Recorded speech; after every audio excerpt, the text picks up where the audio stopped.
Please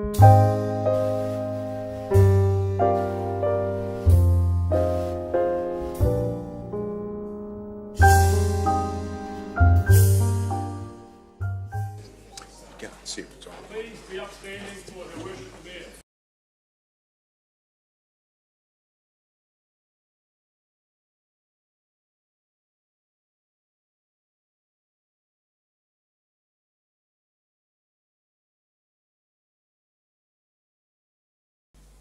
We are grateful to be assembled in these beautiful facilities that are given for us this day. We're also grateful for this beautiful weather that God has provided for us. And in so doing, may we remember also the heritage that has made this beautiful city as it is today now. We ask Thee, God, Thy Spirit, to be with everybody who is here, that they may be able to recognize the importance of this meeting that has been held, and more importantly, to be able to discuss those affairs that have helped the city to go forward. With these favors and blessings we pray for and do so in the name of Jesus Christ. Amen. Amen. Thank you very much.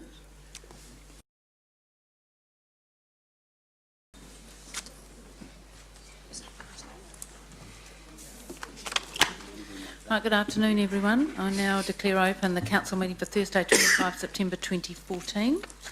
The first item on the agenda are apologies, and I have an apology from the Deputy Mayor, so I'll move that be accepted. Seconded by Councillor Wilson. All those in favour? Against? Carried. Thank you. Confirmation of the agenda? Just have a question. Yes, certainly. With regard to item C2, page 93, in the resolution to exclude the public, and wanting to see if that item does meet the test, because it says here on page 93, 93, asset analysis, retention or disposal to carry out commercial activities. I wonder if I can just ask the Chief Executive to clarify that, because having read the report, with the exception of price, the issues would seem very much in more non-commercial and in the public domain. Thank you, Councillor. Yes, I can confirm that the paper is appropriately and public excluded. It contains information around titles and valuations, and the purpose is to enable Council to have a free and frank discussion around some commercial negotiations. So my advice is it's appropriate and public excluded. Can I ask a follow-up question? I think, sorry, Councillor Gallagher was going to ask a follow-up question first, then I'll come to you. Sure. I'll just... Thank you. I'll just... No, use it. Don't use it. Yes. There's no point in having them if we don't use tall them. pop in all this. I'll just ponder that, because it seems to me I'm not sure whether that we have the discussion now, but perhaps if I just give notice that I'll ponder what you've said, and I'd give notice that I'd reserve the right to query that before we move into public excluded, because respectfully I don't believe it is a commercial issue. I think it's an issue of public interest, and I'm just wondering from I'm just wondering from a guidance point of view, Your Worship, if it would be better perhaps to have that discussion before we move into public exclusion than here. So I'll just take a question from Councillor McPherson first, and I'll come back. Thank you, Your Worship. Valuations and some other related aspects as to the reason why it was appropriate to have it in public excluded. Could I ask if all matters before council that include valuations are always treated in public excluded, or are some dealt with in public? Some are dealt. It depends on the circumstances, Councillor, obviously. Thank you. And when the council has debated the Meteor Theatre, another theatre, has that been done in public or public excluded? If I could refer to the General Manager. Yeah.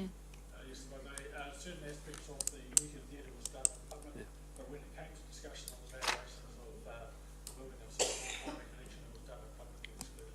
Thank you. So the final follow-up question then, was it considered then which aspects of this particular report could be done in public and which would need to be separated and done in public excluded, as has happened with some previous items? No, I don't believe that's the case. The report has been completed. It has elements in it that we believe you should consider in public excluded, so it's all been included in public excluded. Again, ultimately, it's up to you to decide when it comes to adopting the public excluded agenda as to whether you wish to debate it in public or not.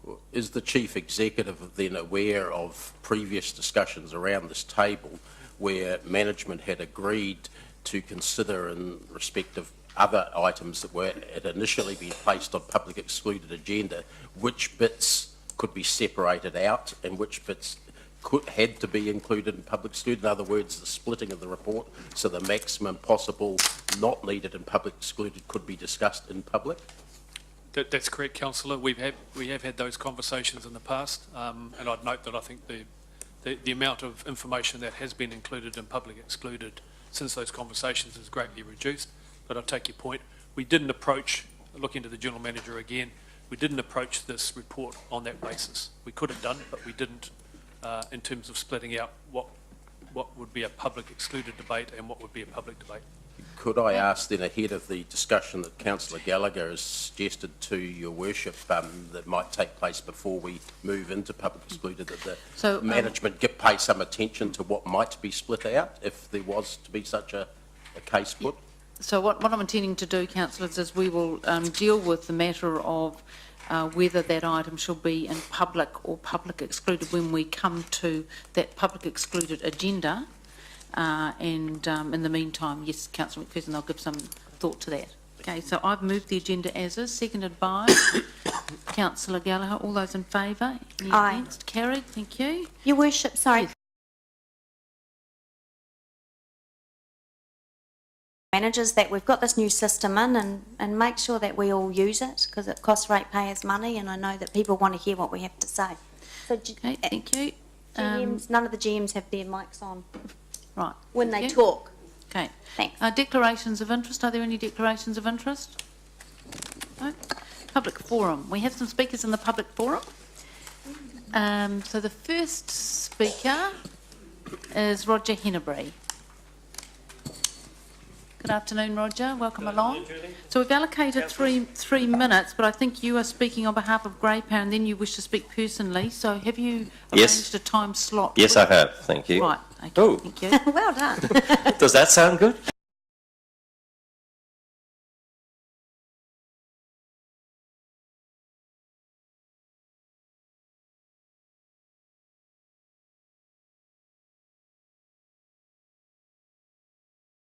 First bit from my position in Grey Power as President. We actually had a committee meeting 2 weeks ago and we're actually adamant now. We've actually hardened our position, not softened it on pensioner housing. Originally, we were looking at that we could sell some and keep the others. But the position now is that we believe that we shouldn't sell any. We believe that the council is in this business, although some councillors have told me they're not. But I can assure you from 1960, early 60s, we've been in the business. They were inherited. Some were built by council. But in actual fact, the cost of these buildings have now been paid. As a councillor for 12 years, we've been through this and we've always took an oath each time we became councillors to look after our community. And part of that community, I believe, is our pensioners, our elderly, our young, the whole spectrum of our population. But I believe actually the elderly miss out a lot in this town because we do cater for sports, younger people, parks. The elderly I'm talking about are in 2.5-star units, you might call them, because I don't think they're much better than that. But they call them home. And I believe that we should respect these people. We actually made a deal with them 2.5 years ago, and I know it's a different council, and you can do as you like. But I believe it was a verbal contract, and when we do roading, contracts are kept no matter which council is in place. The issue that I have is that people are now saying, and I was told earlier, that the government were pushing this, but I can assure you, having spoken to high people in government, that they're not. Government are only saying you're not going to get this subsidy towards your housing. There's a way around this one, in my view, and that's quite what Christchurch are doing. If this is for the benefit of the pensioners and not a money grab, I would suggest to you that you put these into a limited company or to a charitable trust to one side, and we lease them back from council. So council still retain the ownership, but it could be 49% on the board, if you like, of the identity or the company that runs it. That way you would get your government funding if you needed it. But the figures, I'm attacking it different to last time I spoke to you, because, look, I was upset. I wasn't happy with your decision to go out for this option. But I've done my homework now, and looking at it, Hamilton has 242 on the waiting list for housing, for social housing in Hamilton. And you may say, well, that's the government's fault. But I think if you go down the line of selling these units, and actually, maybe some providers will take some, and I've heard today a little more than I knew yesterday, unfortunately. But if some do want to put their hand up for these, there may well be some that still are used for other purposes. Now, social housing is a wide spectrum of social housing, and it's not just pensioners, but unfortunately, the people we're talking about in these pensioner housing are pensioners and people who have no other income. So they're totally reliant on this city in these pensioner units. Now, I spoke to another councillor just recently, and they told me that it was costing the city council money. Now, I've got a report, and I mentioned it last time in March this year, where you reported it was cost neutral this year. But I've just been speaking to two councillors today who are saying, no, that's wrong, that's rubbish. We've got a new report now that says we're losing $230,000 a year put up by ratepayers. I tried to say, well, look, this is at odds, because that isn't how I understand it, and I'd like some clarification, maybe if there's time at the end, just to what it is costing, because that is the conflict I have at the moment. Half of you seem to think it's costing the ratepayers or the council, and a lot of us were under the understanding it wasn't. So that is that side of things. As far as the Christchurch Council goes, and I know it's a different council, but they're actually putting this, gone out to consultation, and they've asked the public and given them a lot of options. And one of the main options that the Christchurch Council is doing is to keep the stock they've got and actually to increase it by another 1,000 houses in their plan. So they see that the community needs this help, whereas Hamilton sees, unfortunately, no matter how you wrap this up, as a money grab, because they're trying to put out that it's costing the ratepayers money. Well, if it is costing the ratepayers money, I would remind you just how much ratepayers money is going into other things that are losing money. Rugby clubs, rugby rents that aren't met, and obligations that aren't met when we put tens of millions of dollars into stadiums and subsidised and rents reduced to get people into those buildings. I would say that our pensioners, our elderly, deserve far better. And I'd like you to weigh that up when you make your decision, because once you go through with this decision, I believe that it's the thin end of the wedge. You're worried about your homeless people out there, and that is happening in action in other areas. This could be in inaction by you.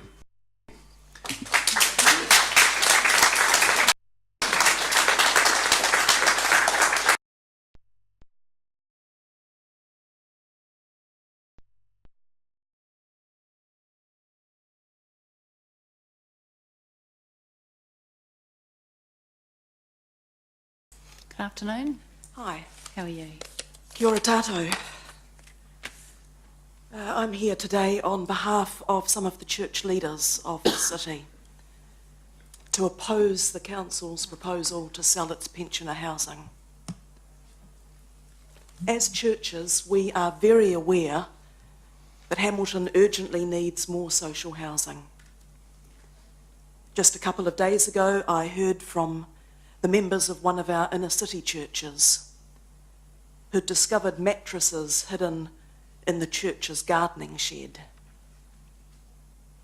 In another context, I might describe that shed as a heritage building. It's certainly not a fit place for people to be living. Unfortunately, this situation isn't uncommon. Working with our church social services, the Hamilton Night Shelter, and other community organisations, we know that there are too many people in this city who aren't able to access or sustain suitable, adequate and affordable housing. They're crammed into garages, living in porches and sheltering under bridges. However, we don't believe that we can solve this problem by putting the tenancies of our pensioners at risk. Instead, if we're not careful, we will only exacerbate an already difficult situation. Hamilton will see an increase in deprivation and homelessness. The wait list of people with limited financial capacity looking for affordable housing will get longer. Let's remember who we're talking about when we talk about pensioners. Our elders are tough and resilient, but they're also vulnerable. Many of them are living on fixed incomes, facing declining health, and experiencing increasing isolation from the wider community. As your own report notes, their numbers are growing. They need us to protect their future interests. They need us to stand up for their well-being and to say that their care is a responsibility we as a community share and take seriously. As our elected representatives, you hold those responsibilities on behalf of us all. We believe it's essential for you not to give that responsibility away. You need to be involved in pensioner housing as a sign that the care of our elders is a social responsibility.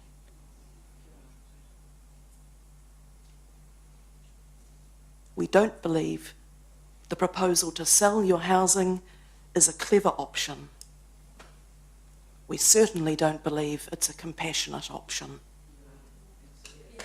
It's not what we want this city to be known for. Our elders deserve much better. Kia ora. Thank you very much.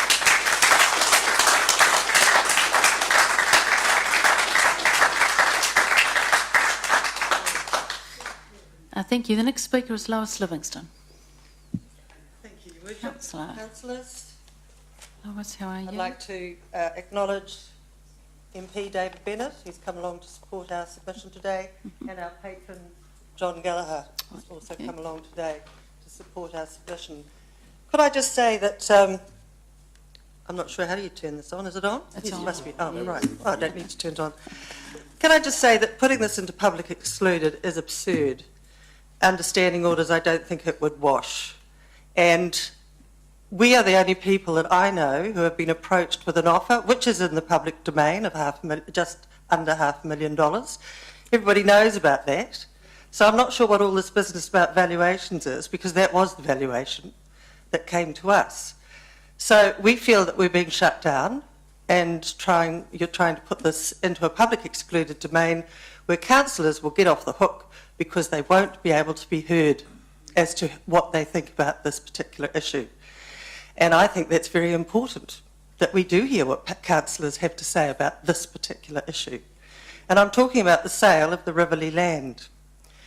You all will have received a report I did. I didn't know about this public excluded business until today. So I sent you all in good faith report, plus a copy of our financials that we're also very happy to have out in the open.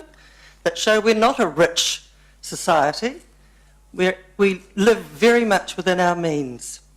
So I wanted to just let Council know how all this came about in 1984. Except I didn't bring my glasses with me, excuse me. Thank you. 1884, that would be even better, but still. What's your secret, Lois? I'd like They keep telling me on Facebook if I click this button, I'll find out what the secret is.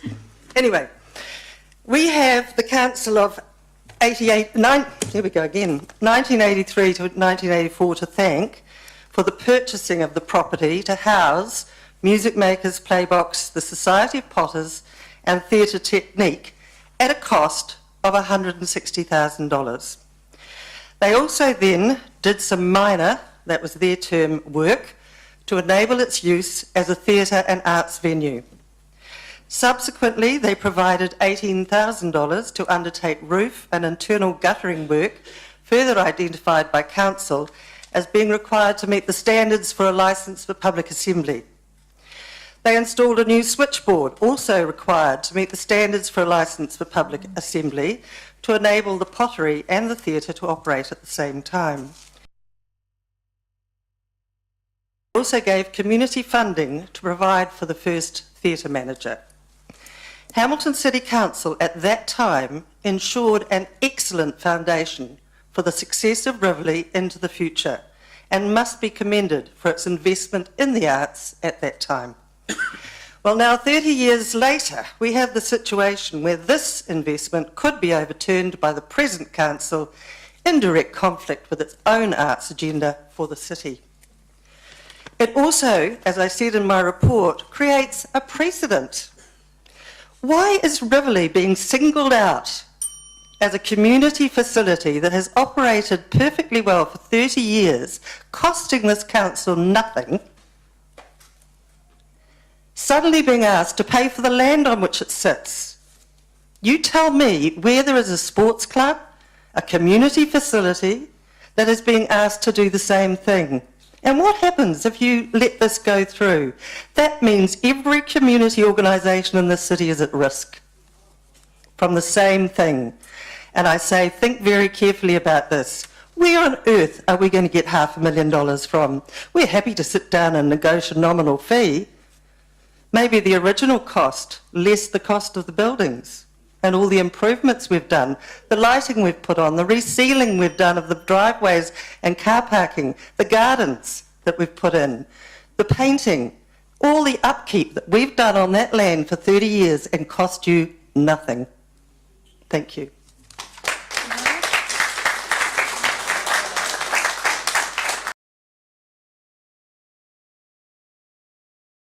Speakers, I understand that 3 speakers will come together to speak together. That's Wilma, Anna and Pat. Have I got that right?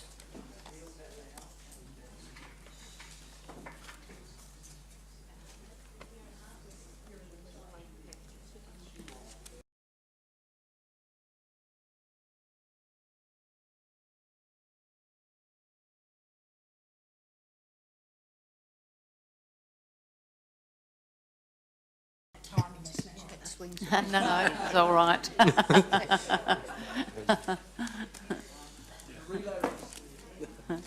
Your Worship, councillors, we have 3 council tenants who will speak on the proposed sale of the pensioner units. They will tell you how it is likely to affect them if they need to move home.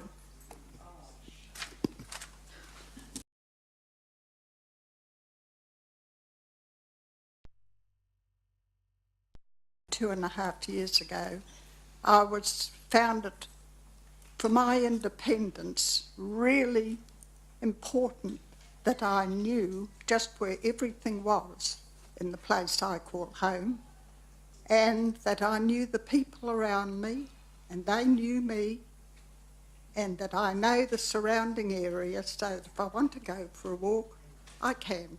Thank you. Thank you, Pat. I'm Anna.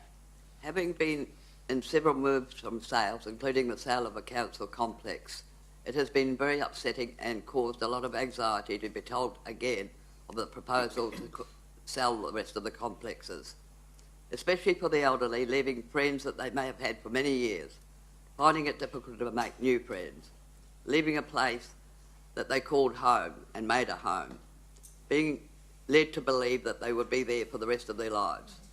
The expense of dealing with the change of power companies, telephone companies, and the removals. To me, this is as stressful as a close death. I would like you all to reconsider this proposal, as I know and hope you never have to go through all this stress, anxiety and insecurity that the pensioners are going through at this present time, waiting for the decision to make a difference in all our lives.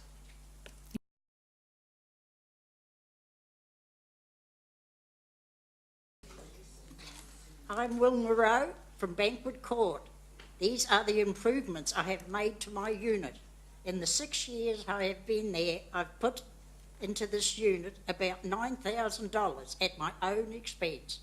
I've put in the back shelter for my mobility scooter and a walker sooner than have them outside or inside the unit. I've put in a range hood in the kitchen. I've put in fly screens in the bathroom and all around the house. I've put in a new shower rose. I've put in a sun filter on all the windows. And I've put in a fan in the lounge to bring down the heat in the winter and cool in the summer. I've put in security doors front and back, and I've also put in security locks on the windows top and bottom. Those catches weren't any good that you had. I have also put in a small conservatory out the front and put the same film screen on it. I have tiled the backyard so I can go out there and hang my clothes out without getting wet feet. I honestly believe I would be here until I passed away. You wouldn't have given me permission to do all these things at my own expense. All these things have been permission. Okay, thank you very much. Thank you.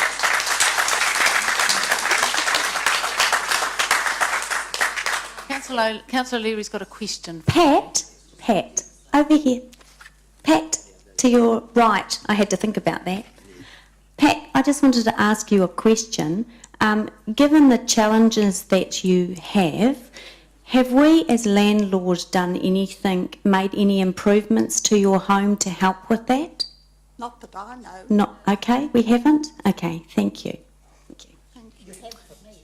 You put in a walkway so I can walk without falling over. Thank you. Thank you. Thank you very much.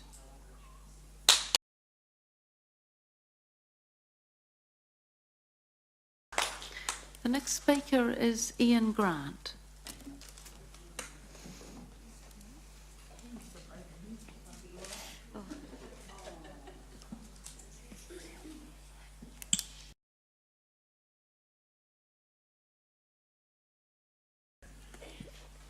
In 2011, when the 10-year plan was first put out, there was a document that showed that there was a surplus in the housing account of $357,000. And since then, in 2012, we had rent increases where the tenants were in two separate groups, Tier 1 and Tier 2. Tier 1 tenants paid an increase of 34% in the rent, and Tier 2 tenants paid an increase of 21%. It's not possible to determine just how much was involved in that, because I don't know how many were Tier 1 and Tier 2 tenants. But I think it was safe to say it was an average increase of about 27%. Since then, there were two annual increases in line with the increase in the Consumer Price Index. How can a $357,000 surplus with these rent increases become a $230,000 deficit in 3 years? The amount of maintenance and general repairs hasn't increased by that much. I don't see how this is possible.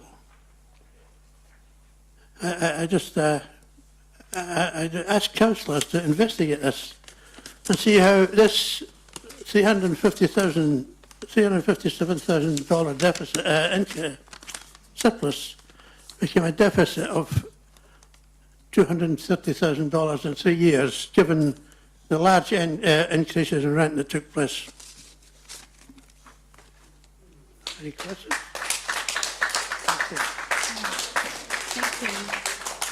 Thank you, Ian. There have been a couple of questions asked. Roger, you also had a financial question, so I've made a note of those, and when we come to the report, I will make sure that the General Manager does address those issues, and yours as well, Ian. The next or final speaker in the public forum is Mike Rolton.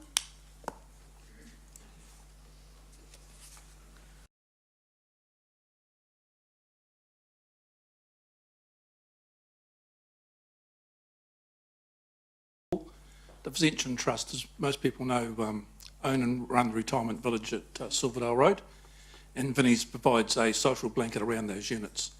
Our intention is to do a joint venture to buy all the units that are up for sale from the council and use the experience we've had, which is over 25 years of property management and wrapping social justice around those units for the elderly people. We don't believe they should be sold, out in the open market. We believe we can offer a great service, and our intention is to keep the status quo so that the ladies behind me don't have to worry about ever shifting house again. But these have been in the public social services for over 50 years, and we know that we can do this job and do it well. I know it's early days, but our intention is to make a really watertight offer to the council in the very near future. That's all I have to say. Thank you. All right, thank you.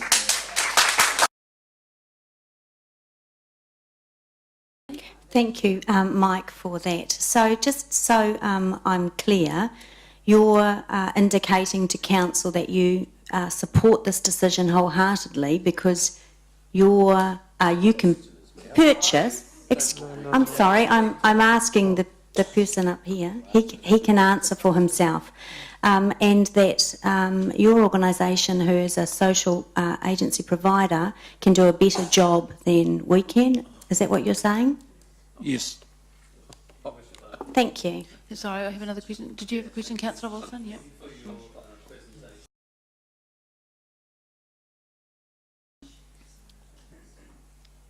Technology has now caught up, or I've caught up with technology. Could I draw your attention to page 33 in the agenda? Well, he won't have that, Councillor Wilson. Okay. So. In the current recommendation in front of this council is in fact to put all of these properties on the market, and if a social provider does not come forward with an all-encompassing package, that those said properties are then sold to the open market. Correct. Now, I just record your comment to Councillor O'Leary, where you said you support wholeheartedly the recommendation of council. So just for clarification, are you saying that in the event that we as council chose not to take your proposal, you're comfortable with the property being put to the open market? I can't say that. What I can say is that I'm comfortable that the proposal we put to you will be of a standard that you can't refuse. But you'll understand today isn't about your proposal. Today, I know. That's our intention. Right. So I just want clarification. Yep. Do you or do you not support the properties in their entirety potentially going to the open market? Obviously, from a social perspective, our perspective, we don't want those properties to go to the open market. We would rather get them to a social society or trust like ourselves. So, in theory, you wouldn't support the current recommendation? Well, I think, Councillor Wilson, it's not a cross-examination. I think it's quite clear what he's saying. So, have you got any other questions? No. No, thank you. Any other? Well, I think I just want to say, with respect to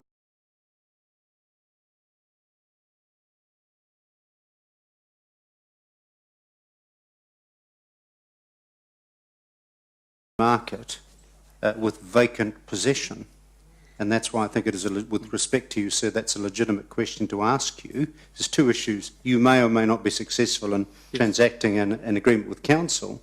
If you're not successful, then that is the other option. That's right, but So I think the answer is actually quite clear. Well, it's clear for me. So, any other questions, councillors? Right, thank you very much. thank you. Okay. Okay, there's no other speakers in the public forum.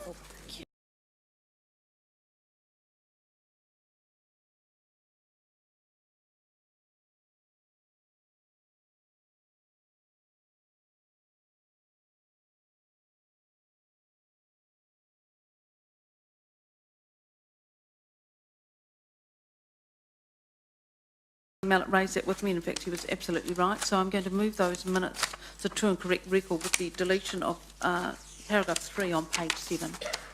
And if I got a seconder for those, please. Seconder? Yes, I'll second your worship. Right, thank you. Any other discussion? All those in favour? Aye. Those against? Carried, thank you. I wish they'd Next item is on page 18, and these are recommendations from the Strategy and Policy Committee. Councillor O'Leary, that's with you. Yes, thank you, Your Worship. The Democracy Manager circulated a new a page. There was a couple of items that fell off the bottom when printed. To Council, Your Worship, and I will move those if I have a seconder. Thank you. And a seconder from Councillor King. Right, any discussion on those, councillors? Okay, I'll put that to the vote. All those in... Yes, Councillor Mallet. Are we doing all 5 on block on mass? Well, these are the recommendations from the Strategy and Policy Committee. Is there one item that you wish to speak to? I know, I'm just not sure what we're doing. At the moment.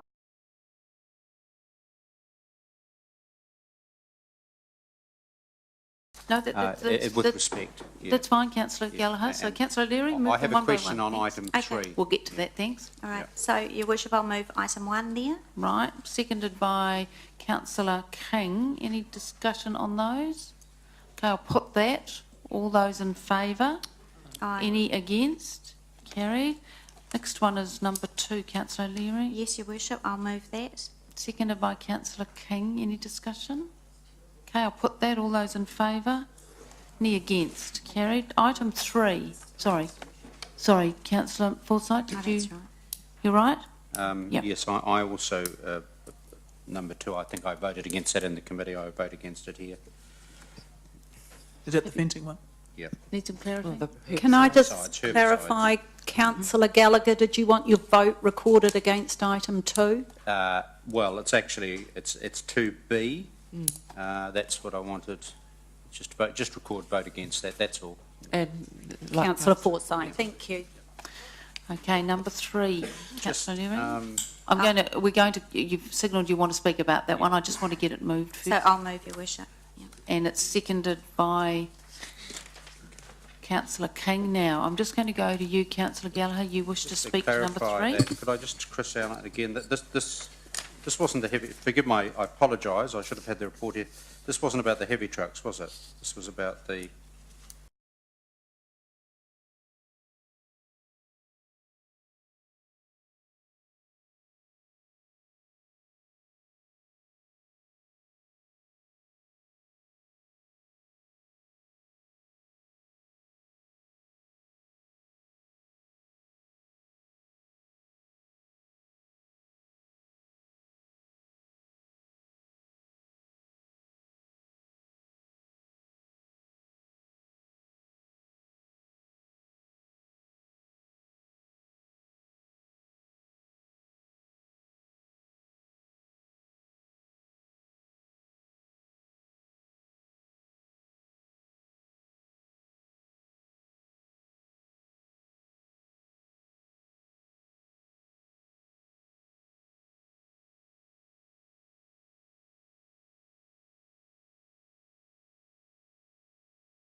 we have the Chair of Audit and Risk, Paul Connell, is also here.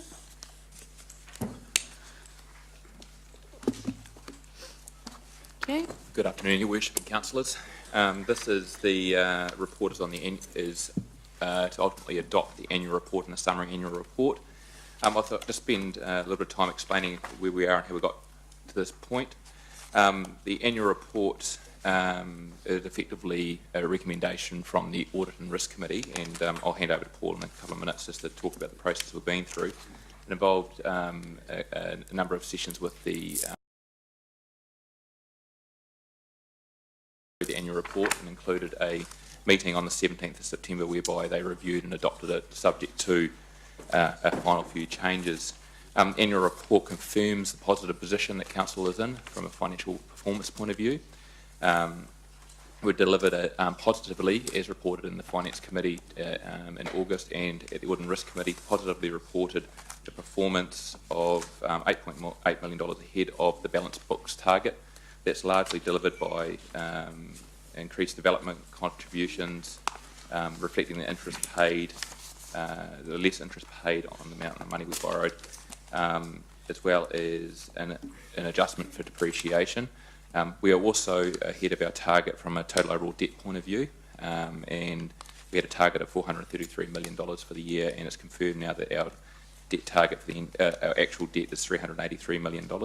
So we're in a very positive position from a performance point of view, and that sets us up very well for the current process that Council is undertaking in terms of preparing for its 10-year plan for the 2015-25 period, and having a robust base, as I've just described, enables us to meet the challenges of growth and managing our assets head on with some confidence.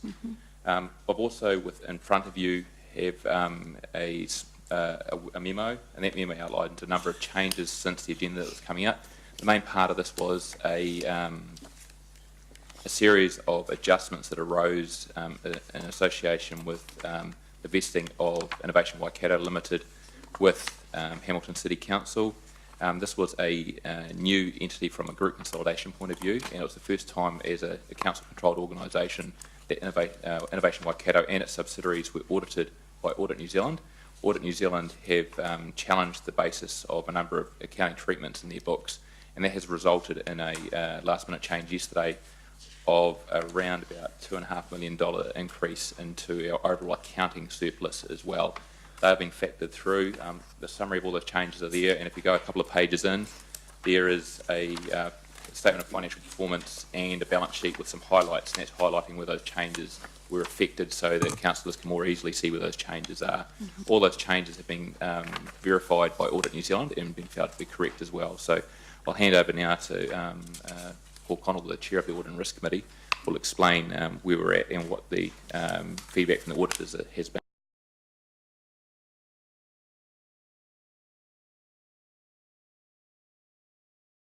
Talk about the Audit and Risk Committee. So if we could just talk about that first, the committee is here to help support you with your risk management and the financial side of the council. So we have 3 councillors, we have the Mayor and 2 other councillors on our committee, plus 2 independents. So I bring an apology from Tony Steele, the other independent who couldn't be here. And so during the year, you've received our minutes, but during the year we talk and spend time with the internal auditors and the external auditors, and hold management accountable for the risk management processes and a whole bunch of changes that external parties have identified, and the general tenure of the risk and accounting and finance processes. So specifically, we have an accountability to report to you on the audit, and I've had personal clarification last night that there were some changes made at the last minute. These were, if you like, oversights by Audit New Zealand in the way they looked at the accounts, and at the very last minute, once again, they've come through with some late adjustments. This is not a good thing. It puts pressure on the accounting team. We need to get these documents 100% correct, and as you know, there's lots of figures in them, and they're all linked together. So it's unfortunate that we've been in that situation, but it's beyond the control of your finance team. It's very technical, the changes. It's relating to new accounting standards just released with public benefit entities and trading entities, and the complexity around trying to mix those together, and the auditors came up with the changes very late. In terms of the audit, we had a verbal report back from the audit partner. Well, first we have a new audit partner. So for long-standing councillors, you'll recall that there's been a little bit of tension with the previous audit partner, and that council felt as if Audit New Zealand hadn't brought to a high enough level, or the issues that council had in past years. Those issues have all been resolved, I think, largely. But we now have a new audit partner and a better relationship, I think, moving forward. That audit partner has confirmed that the draft set of financial statements, so the first draft that was given to them to review, was the highest standard that he has seen from a local authority. I think that speaks a great deal about the changes that have gone on inside the accounting department, which Richard's led over the last little period of time. So I can confirm that I've had verbal clearance that the accounts are ready to be signed by the auditors. What they require is to be adopted by council and signed on your behalf. And just to refresh the objective here, these are your accounts, are not accounts from management or the CEO or the mayor. These people are the people you hire to do them, but in fact these are your accounts about your accountability to your public and to your voters. So hopefully you've had a chance to read them, and hopefully you've had a chance to ask questions of management. So on behalf of the Audit Committee, I confirm that audit clearance has been given and it's appropriate to now sign these accounts. Right, thank you very much. So questions, Councillor Pascoe, then I'll go. I'll say move. Oh, right. Sorry, I might go to questions first. Did you have a question, Councillor McPherson? Yes. Yep. Paul,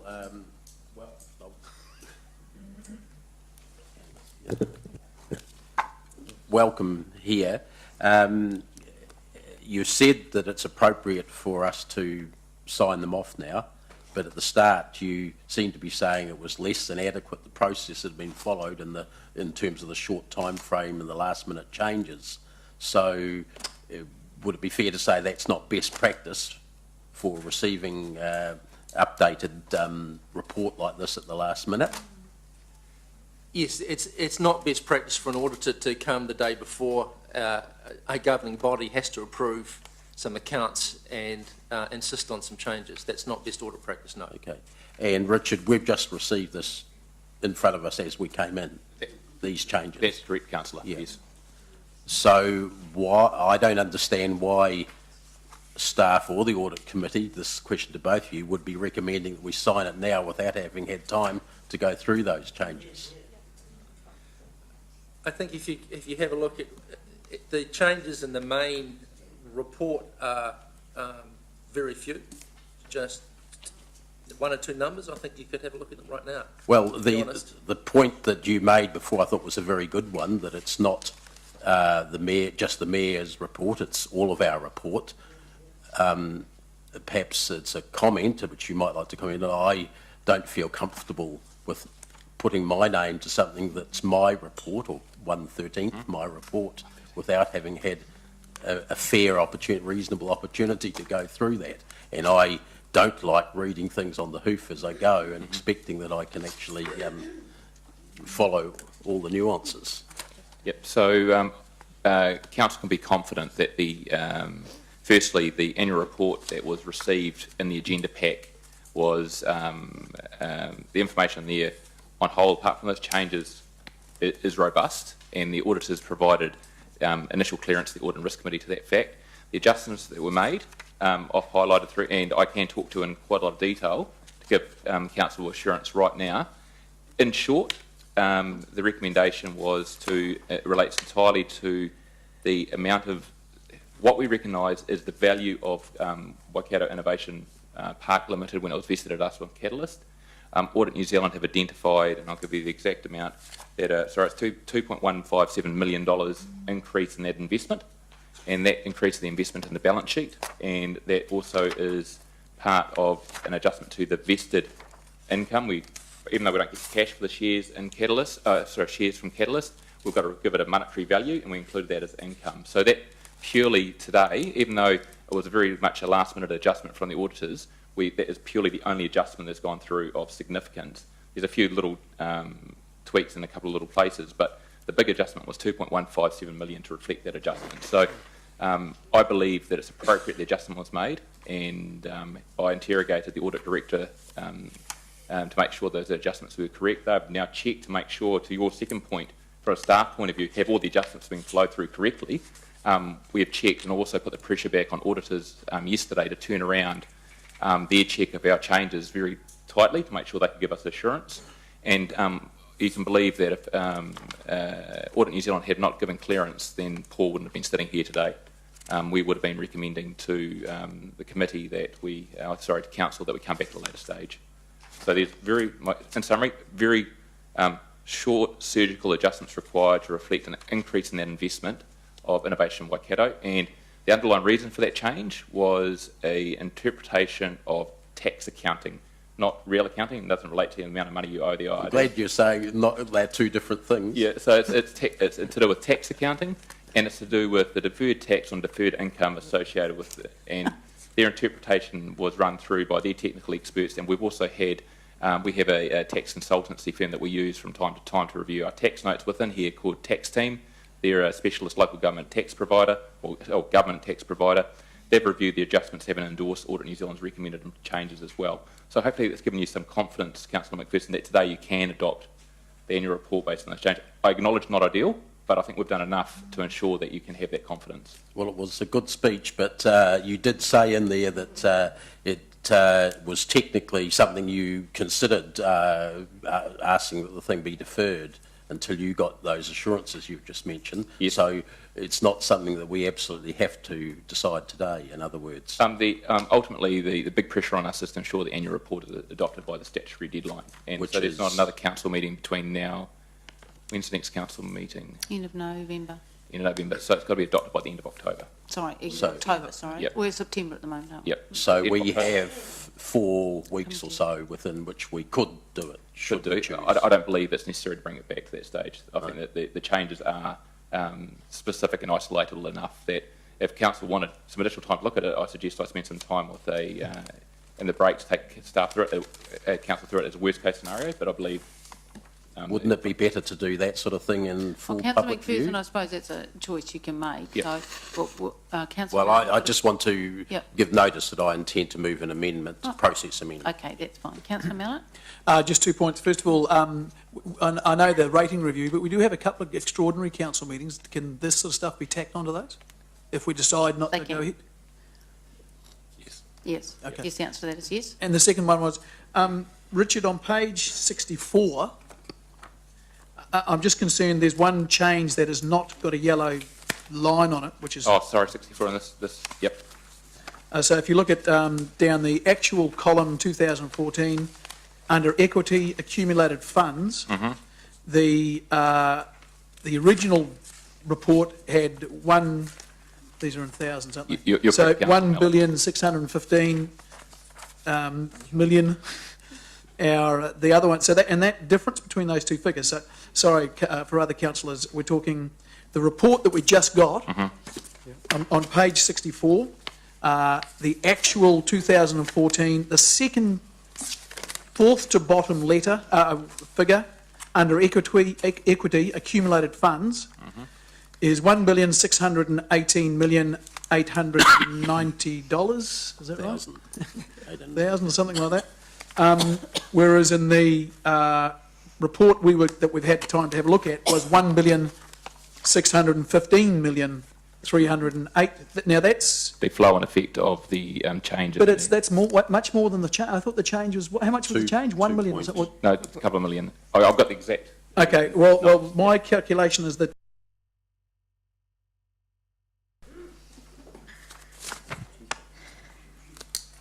Yeah.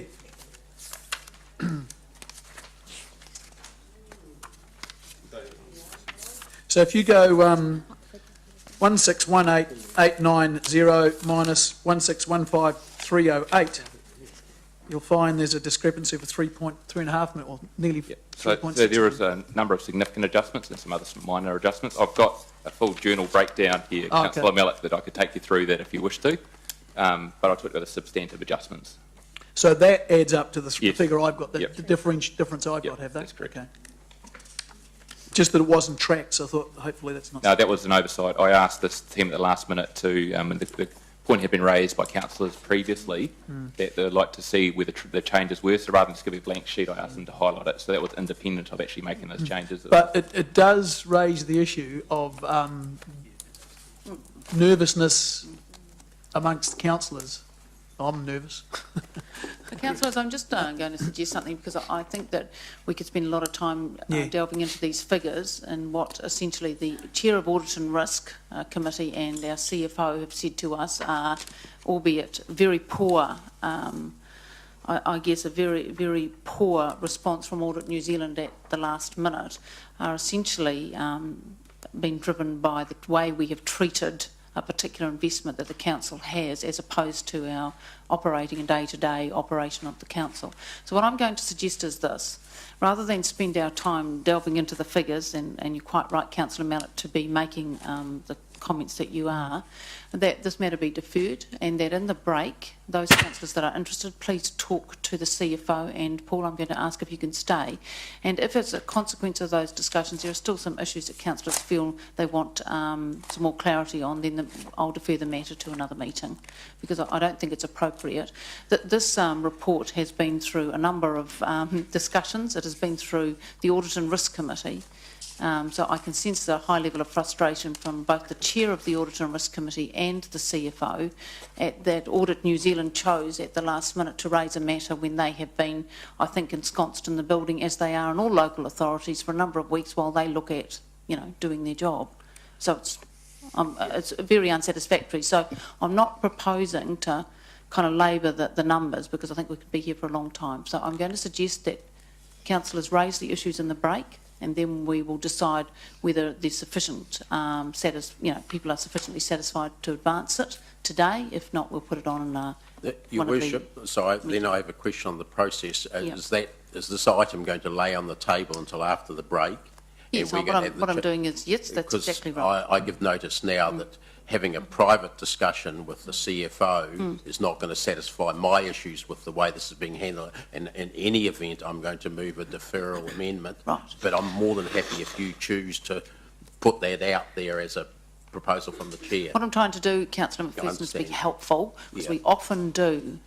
Let's be real here.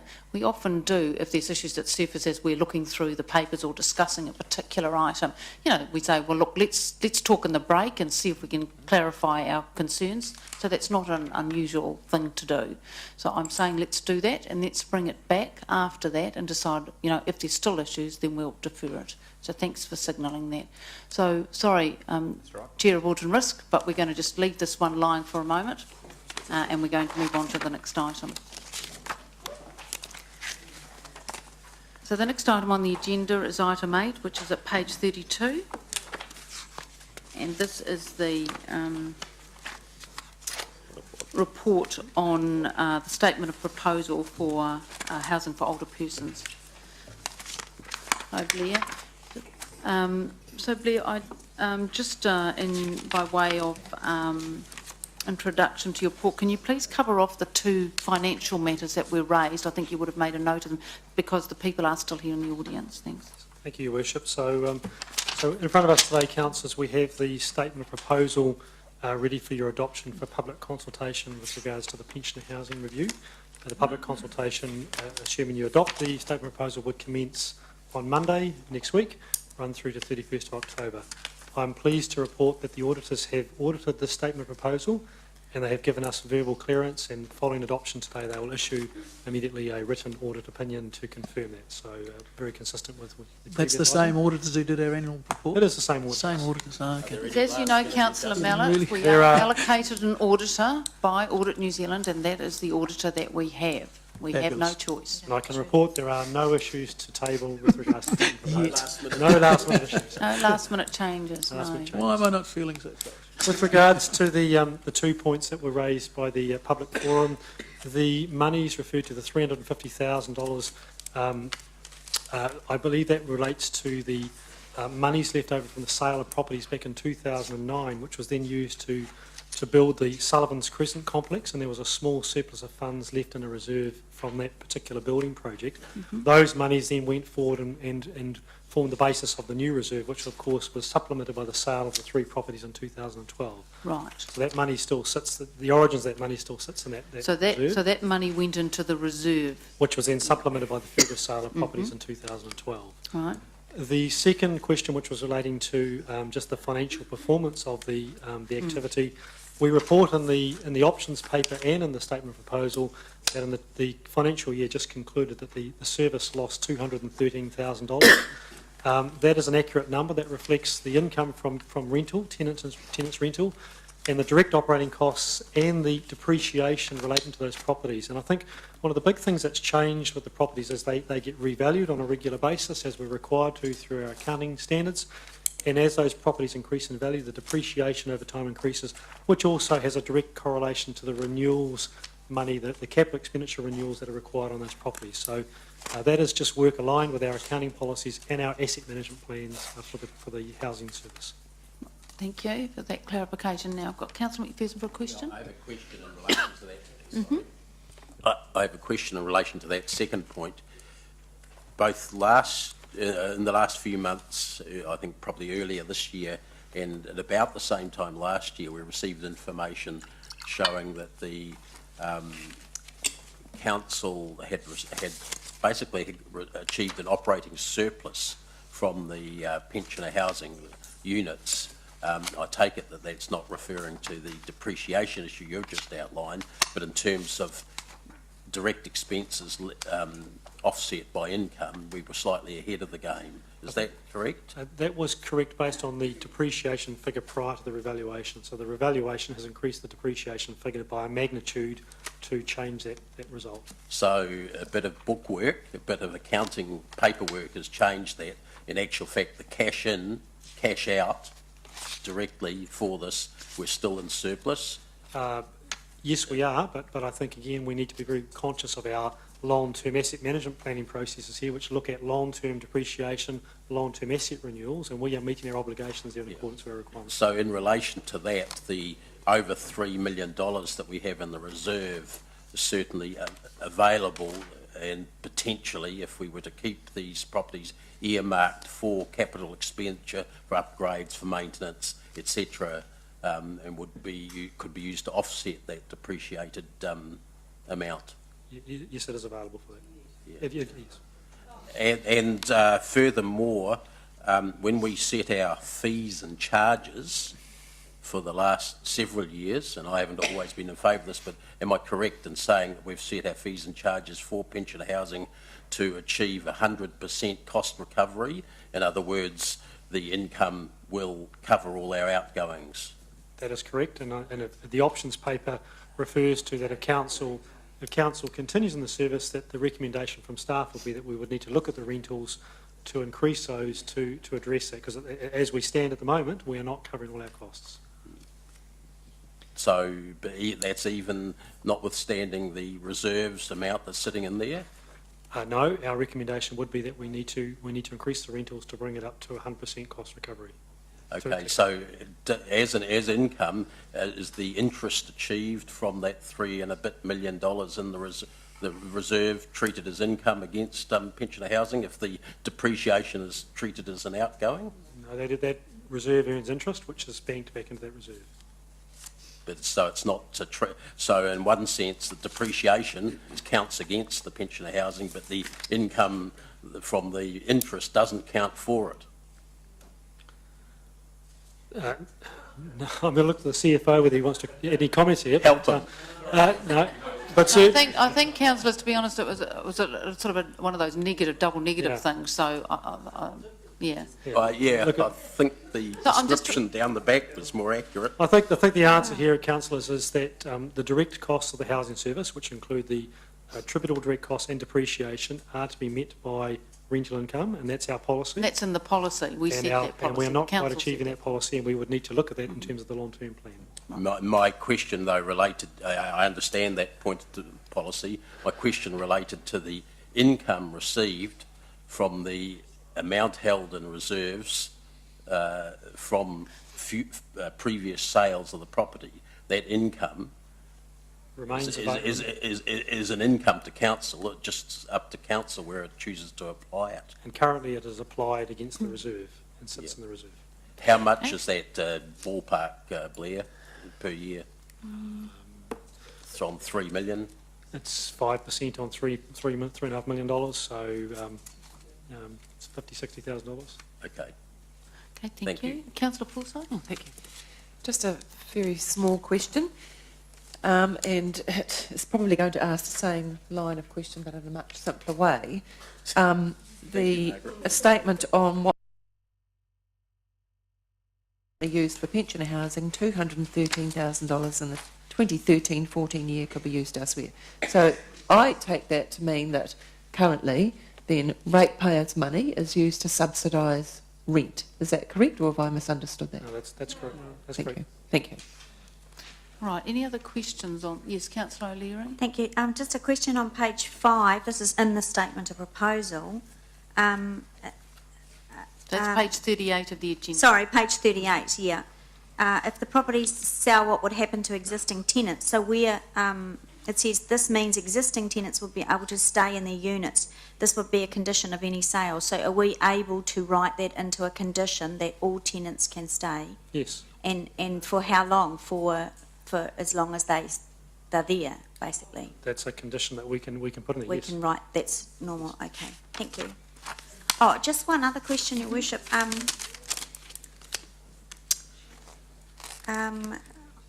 I noticed that in the statement of proposal, the options, because we're going out for submissions, there actually isn't the 4C box. The 4C is the substantive proposal itself, so it's not an option. So 4C is the main proposal that is identified on pages 1 in the summary, and in page 35 in terms of the summary, and on page 37 in what has been proposed. That is option 4C option 4C is the substantive proposal. So is that clear, Councillor O'Leary? Yeah. There isn't a yeah. 4C because the 4C is the actual proposal. Clear? So, well, that's a bit confusing. On page 46, at the bottom of the submission form there, it refers to 4C. If I was trying to do a submission, I'd be looking for what 4C was. Oh, right. I just think that needs to be clearer. You're referring to something that's not in the document, that was in an original report. It refers to the options paper, which is referred to in the statement of proposal. Yeah, I guess if I'm putting in a submission though, I may not look, it might be just the submission form that I'm looking at. Needs a bit of clarity. We can look at that. Good, Yeah. good point. Now, did you have a Yes, further process. question? Yep. Thank you. And again, it's just a point of clarification. So the options that we are going to consult on to invite social housing providers to buy the pensioner housing for ongoing use, and any housing that is not sold to sympathetic or social housing providers to be put on the open market. And then thirdly, council no longer provides pensioner housing. So the detail around some of those proposals is something that we can decide as council, or is there some sort of further consultative process around that? So what I'm trying to drive at here is, let's say after consultation and comes back to council, and council in its evaluation decides that some or part of those recommendations are worthy of signing off. So what's actually written down here is that there's a slight change to it. So what happens next? So that is exactly the process that we go through, and that is the right of council to listen to the submission feedback that you get, and that may cause you to think the way you're talking there, and you would amend your proposal and then finalise your proposal, and that is then the decision of council. Thank you very much. Okay. Now I've got Councillor Gallagher. Did you have your hand up? Right. So I've got Councillor Wilson, then I've got you. Okay. Questions? Yeah, thank you. Blair, just clarification. I think I heard, the question that Councillor O'Leary asked regarding making it a stated condition that tenants could stay in the property. I just want clarification. In the event that it was not purchased by a social housing provider, and we then put the properties en masse onto the open market, it is my recollection that that would be on the basis of vacant possession. Have I misunderstood that? No, that is what's stated in the options paper. That, of course, is something that council can choose to vary at the time. But that when you sell on the open market, you would generally be selling them with vacant possession. That doesn't, of course, mean that the purchaser would insist those properties to be. The purchaser may choose to actually say we wish to purchase those properties with a different situation. But that is certainly the way it's described in the options paper. So, in simple terms, Blair, if it goes to open market, it's vacant possession. Point of order. Legally. That is a potential scenario, yes. Thank you. Now, Councillor Gallagher. Just, sorry, Wishel, I had one follow-up question if I could. Blair, I recall when we went through this very long, drawn-out process in the last term, where we re-debated the whole issue of pensioner housing. One of the resolutions was that it would, from now on, cover costs.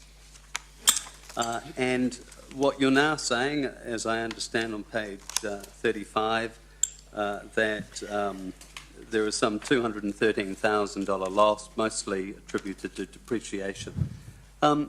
Clearly, on an ongoing basis, if we wanted to negate that loss, we would simply adjust the rent slightly, which I thought was our understanding anyway, that we would review rents annually to ensure that there was 100% recovery. Not quite. So there are two factors there. One is that you have a revenue and financing policy which targets 100% cost recovery. Secondly, you have through our council policy with regards to housing for older persons that we review the rental annually and we adjust the rental in line with an average of the benchmark of other comparative properties in the local government sector. So we are moving and adjusting the rentals annually, but to move outside of that parameter and to move to 100%, we would need to come back to council through the long-term plan process, which is what we are identifying would need to happen. So what has happened is in a normal cycle, that annual rental review looking at benchmark would generally address the 100% cost recovery, but the depreciation change through the revaluation has been quite significant. Right. And of course changes every year because in theory we revalue the property. Are we revaluing them every 3 years? Or It's up to every 3 years, I think, Richard? Yeah, 3 years. Right. Okay, thank you. Councillor Gallagher, you had questions? Just the previous council, just to get historical context, we had the debate and the majority of councillors, not myself, but voted to sell three which, quote, were not fit for purpose. And we were told and led to believe, or the understanding was that the rest were fit for purpose, quote unquote. So that was the first step.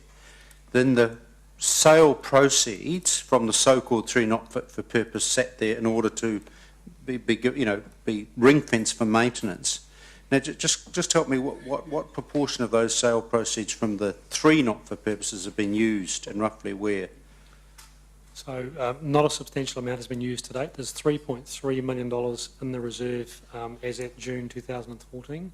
So a substantial portion of the monies are still sitting there. Why? The intention was that money was there to fund the renewals over the 10-year period. So, and you recall from the last long-term plan that the substantive use of that fund didn't commence till the financial year we're in at the present time. And it would go through each year through the 10-year plan from the 2012 10-year plan. So basically from 1st of July from this year onwards. And that's been held back presumably because of this? No, it was just in line with how our budgets were prepared at the time of 2012.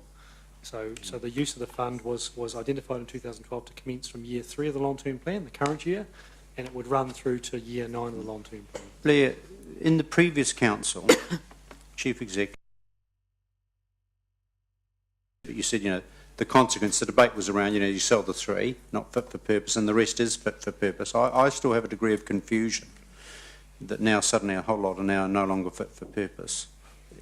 on the basis that if we'd spent the 3 million,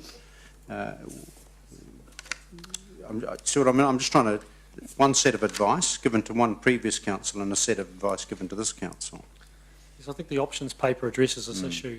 The options paper says that the properties are fit for purpose for certain types of use, but to bring them up to a modern or a suitable standard for, if you were to build or construct housing for the elderly now, they would be built to a different standard, and we don't have any money set aside for the level of service improvements, enhancements, which is identified in the report, such as improvements within the properties, improvements around the properties to meet the needs of the tenants.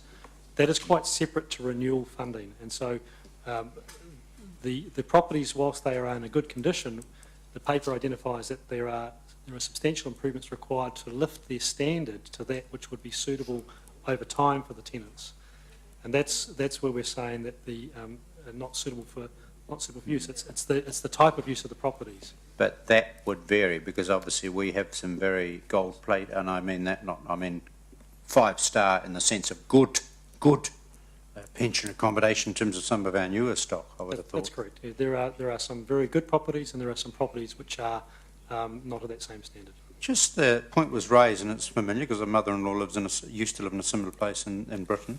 It is not uncommon for older people who think they have a long-term tenancy, basically for the rest of their natural life, subject to not having to be hospitalised, to stay in their final home.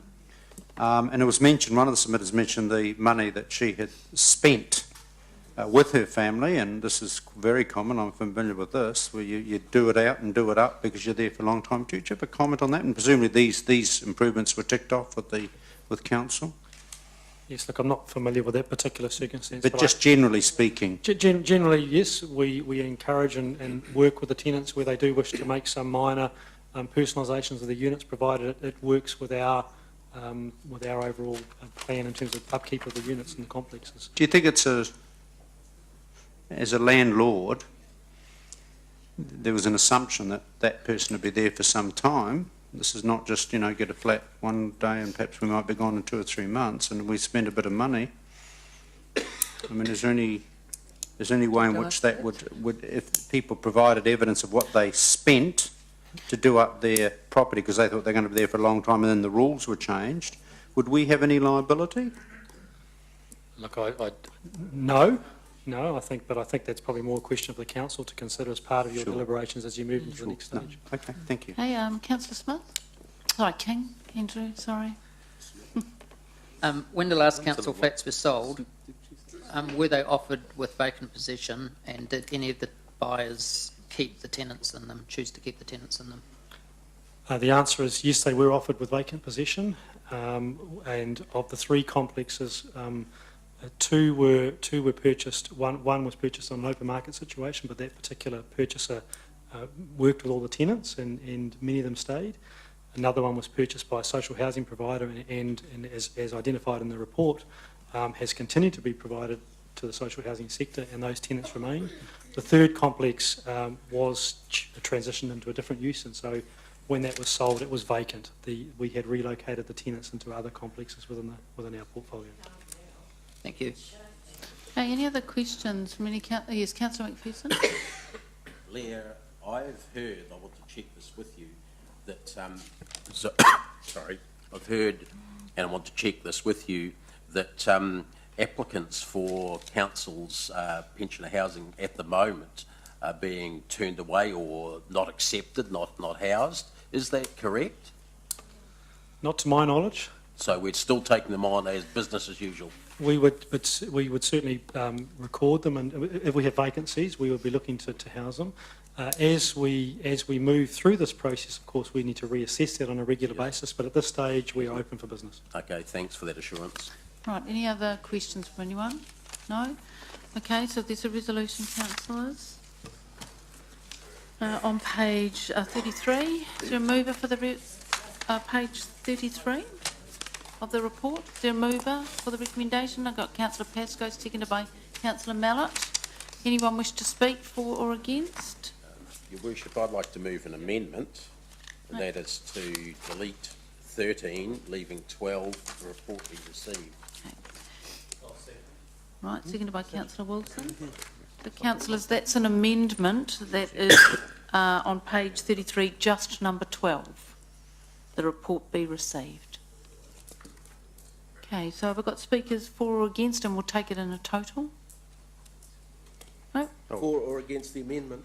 For the whole. We're going to deal with the whole together. So councillor McPherson's going to speak.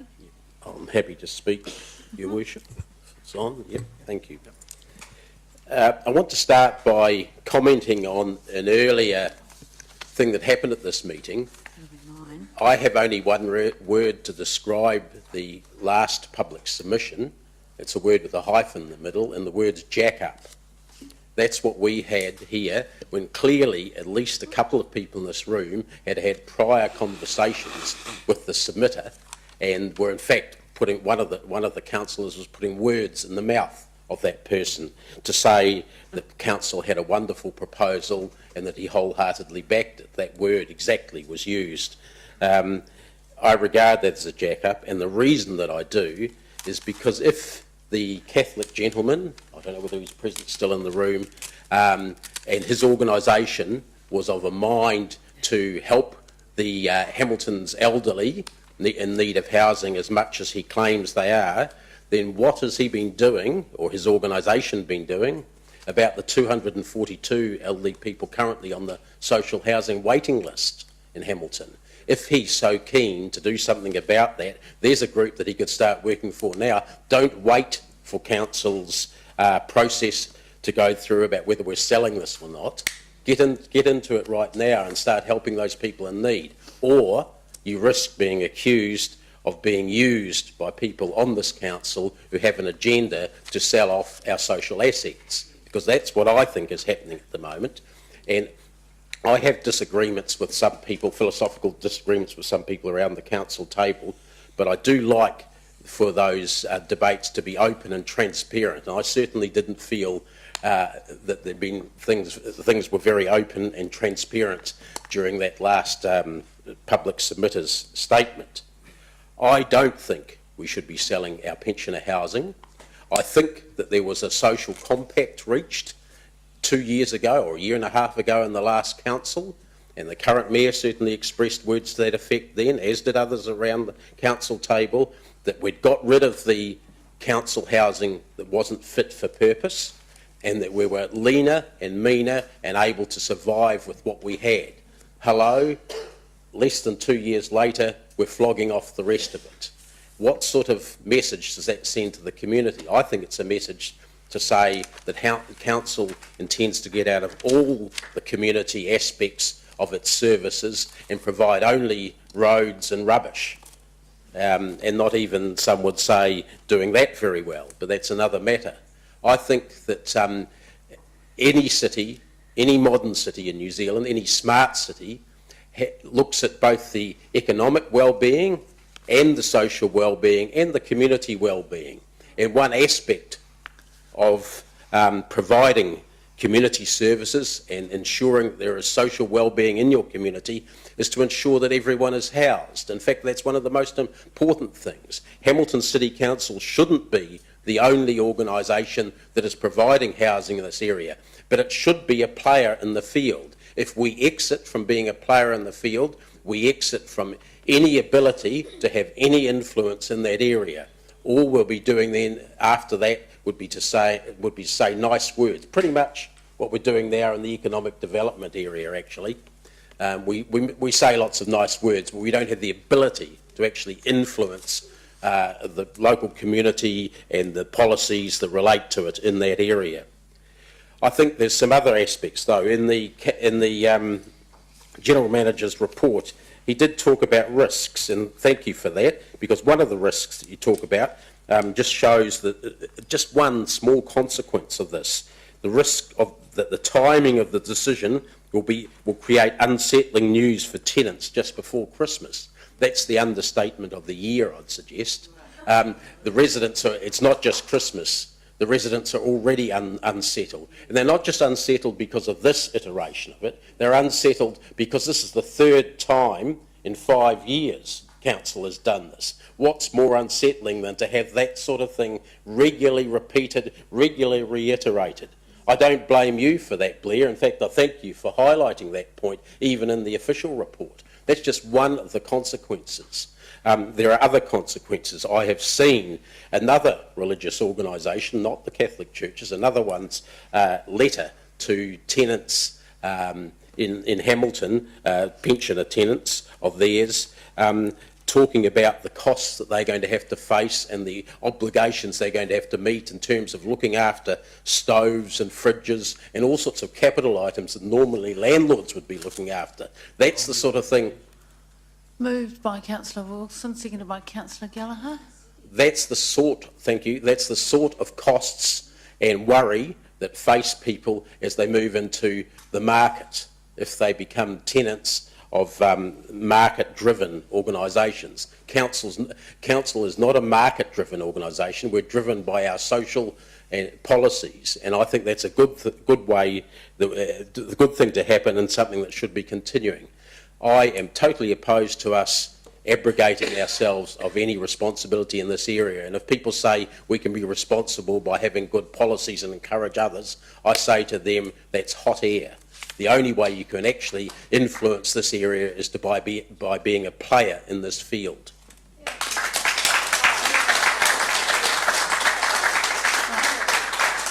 Any other speakers? Any other speakers for or against? Councillor Pascoe? Yes, Your Worship. I support the proposal for going out to public consultation. And remember, it is a proposal for public consultation. It's not... hello? It's... Hello? Hello. It is a proposal for public consultation, so the decision's not being made here today. As a member of the working group, and I have to say this because a number of the councillors around the table either haven't been or perhaps haven't considered what the working group has, but we've carefully considered the history of council's involvement in pensioner housing, the decision by the last council to sell a number of housing units, and remember that was done under a different set of central government rules than we currently have, the recent changes by central government, which essentially financially disincentivise councils, local government, from continued involvement in the sector. In addition, the working group to date has engaged in discussions with tenants, with the social housing providers, with relevant government departments, as well as other local bodies who are faced with dealing with the similar decisions that we're currently considering. So the result from the working group is a clear and well-written and thought-through document. This is the document that will go out for public consultation, and it's now ready for presentation for discussion with our community. This process is not about putting elderly people out on the streets, as critics suggest. It's about finding a better option for managing this sector going forward. And today we've seen one instance of a credible social housing provider who is prepared to seriously consider extending their involvement in this area. So we're leveraging off their expertise.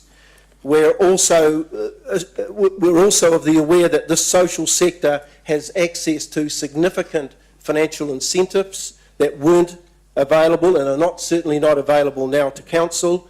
And it's all about the wraparound services that these social service groups can provide. As Chair of Finance, I also need to consider council and the ongoing capital costs to maintain present pensioner housing. And as Councillor McPherson suggests, if we are to remain in this sector, we've also got to consider about increasing our involvement in this sector as the city grows. There will also be future competition in this market as the social housing providers are able to, with these government incentives, provide improved and better services to their tenants at a much lower cost than council is able to. Remaining in the sector will essentially mean that the council will become financially uncompetitive with others operating in this activity, and ultimately this cost and the increasing nature of this cost will have to be met by ratepayers. Also remind councillors of our obligations under the Local Government Act, which now requires us to direct council to provide cost-effective services and value to stakeholders. And I think this now is the right time for us to be considering and undertaking this review.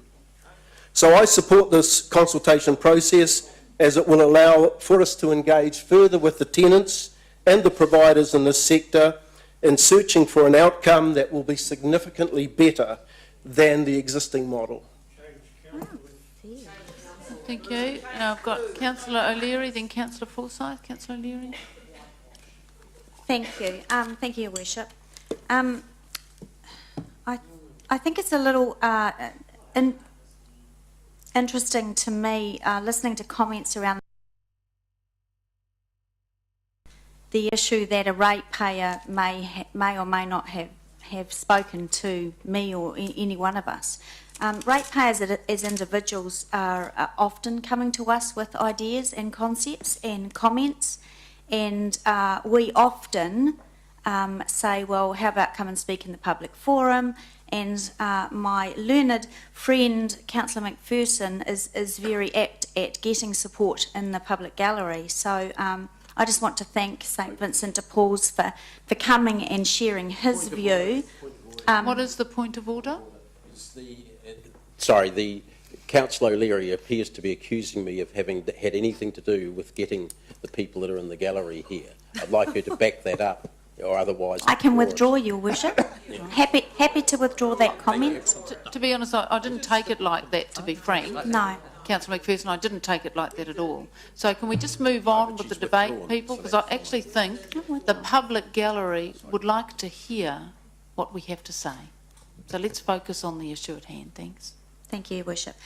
We heard from several people in the public forum and comments around the quality, I guess, of our current units. And a former colleague, Councillor Henneberry, said, likened them to sort of 2.5 stars. And look, I agree. I think that some of our units are in poor shape, and councils historically we haven't been that flash at looking after our assets, and I know there's a lot of decisions in our long-term plan coming up because of that.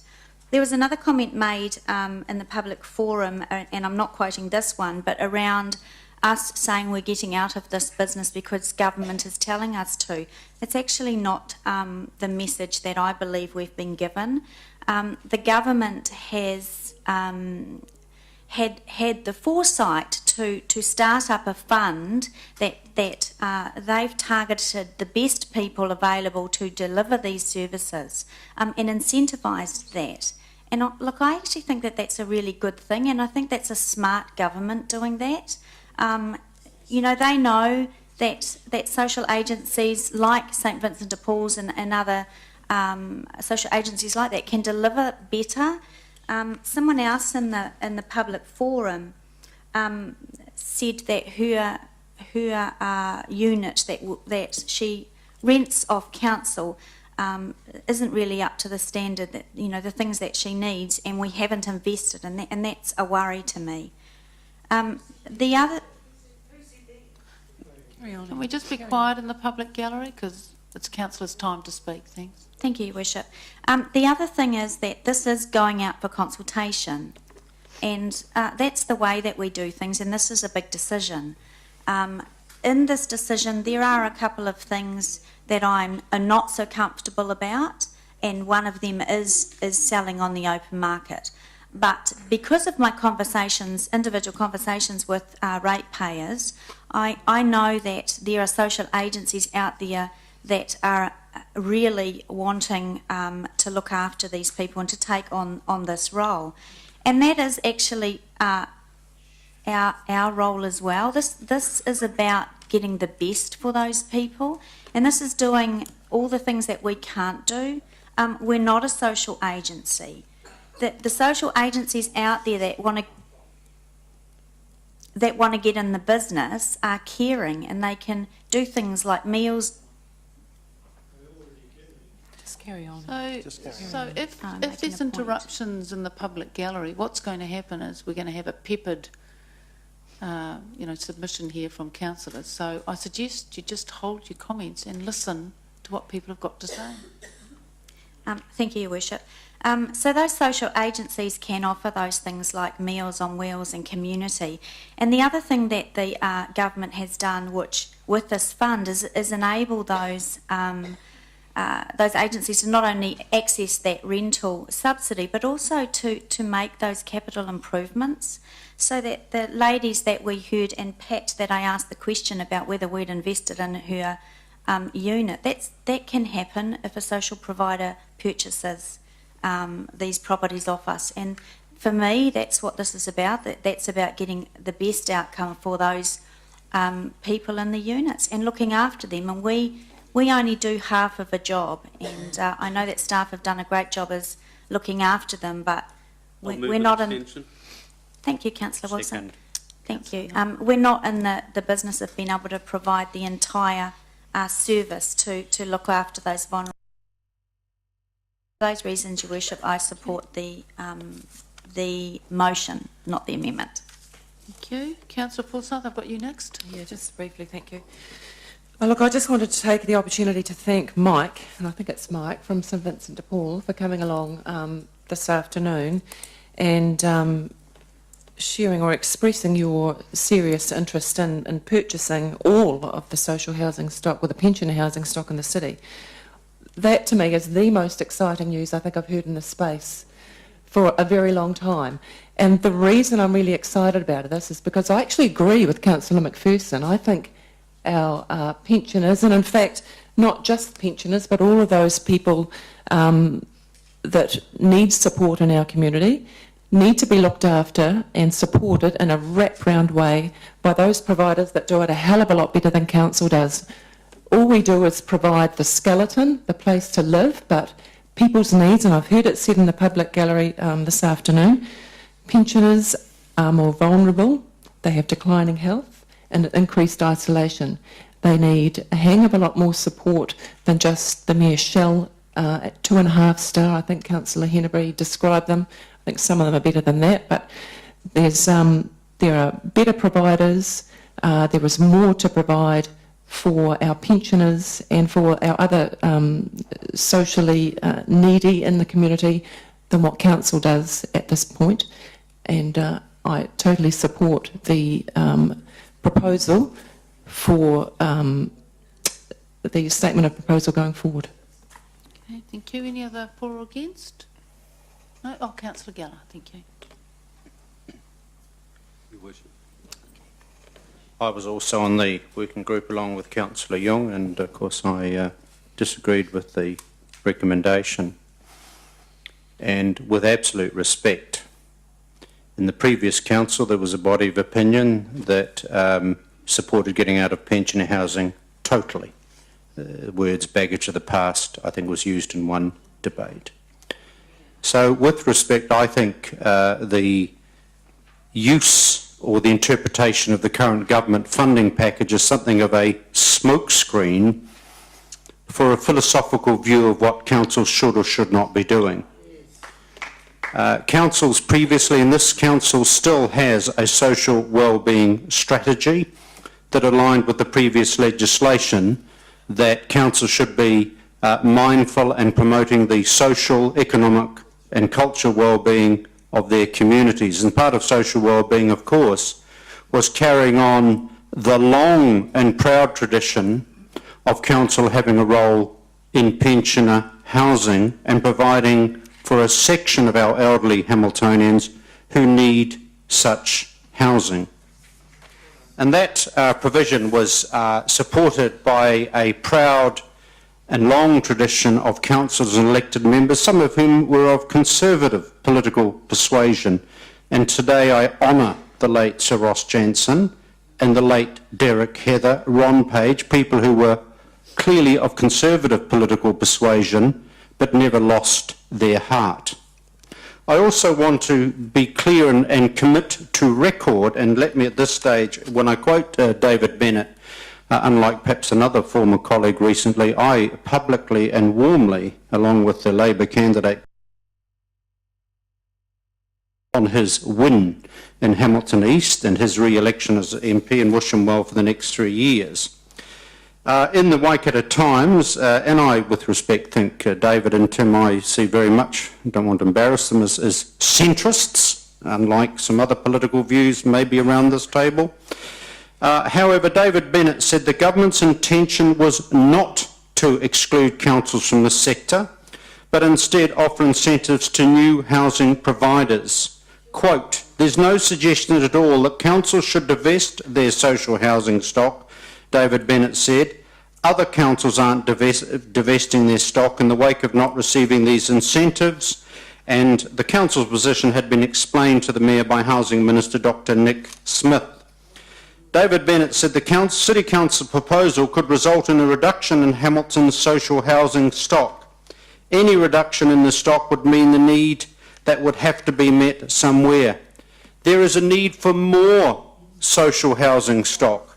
There is a need for more housing for our older Hamiltonians, and in that sense, I, with enthusiasm, would sit down with our social housing providers, including the gentleman who's represented to Vincent de Paul today, to talk about how we use the government funding package to grow the social housing stock in the city, not to sell and transfer ownership of existing social housing or housing for the elderly, because that doesn't create one more or one new unit for older Hamiltonians and other Hamiltonians who need that.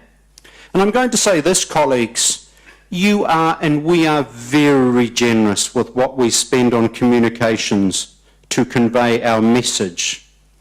But no amount of messaging and communication, and some would call it spin doctoring, can change these words in the proposal that you are going to vote on today or not. The properties that are sold to sympathetic housing providers after I'll say that again. In this proposal, and this is the proposal that you are voting on today, and this is what it says. The properties that are not sold to sympathetic housing providers after 6 months would be progressively placed on the open market for sale with vacant possession on a, quote, best and highest use, unquote, basis, intend to maximise sale proceeds. That word, vacant possession. I'm of average intelligence, 100 IQ I think I got, check my records. Vacant possession I think means that the person who's living in a house, in a unit they consider their home, is asked to leave. Is asked to leave. And this was never, in my view, with respect, colleagues, about improving the social housing supply. This was the philosophic move by this council to get out of this area of social wellbeing and, with respect, to realise some money. Councillor McPherson talked about risk, and I want to acknowledge the honesty of the report writer who talked about the adverse publicity, the degree of emotive debate, it certainly aroused that, and the timing of the decision. Unsettling news for tenants just before Christmas who could be facing that word vacant possession. And I want to say to you, colleagues, this is Hamilton's own version of the Christmas Carol. I'll let you work out who the Ebenezer Scrooge might be. Thank you. Okay. But this council should be standing for social well-being for all of our citizens. This council, like Christchurch and other local authority areas, should be working with our churches and our other social housing providers to grow the social housing stock in partnership. We should be a player and a participant and not look from the sidelines. Thank you. Councillor Wilson. Councillor Wilson, you're next. Thanks. Thank you, Your Worship. I recently read quite a unique apology in a UK daily paper, and it was from the people of Britain to the people of Scotland. And the long and the short of it was, Westminster had not performed to its best ability, and it's made some promises and trust us and stay part of the union. I want to relate that to a decision we made a few years ago, where this council went out and discussed the idea of getting rid of pensioner housing. And I was one of those on the slightly right of the political pendulum who said that I supported selling the 3 not fit for purpose. And we went through a robust period of consultation. But at the end of the process, the council chose a strategy and gave its word, built an expectation of those who are currently in their pensioner housing that they would be safe, that they would have a future. And some less than 12 months, we're back and we're reviewing it again. And we're doing it under the smokescreen that government has changed the rules, that they've made it hard for local government to stay in this business. I actually was quite critical of the 2 local MPs a few months ago when this came up, because I fell into the trap.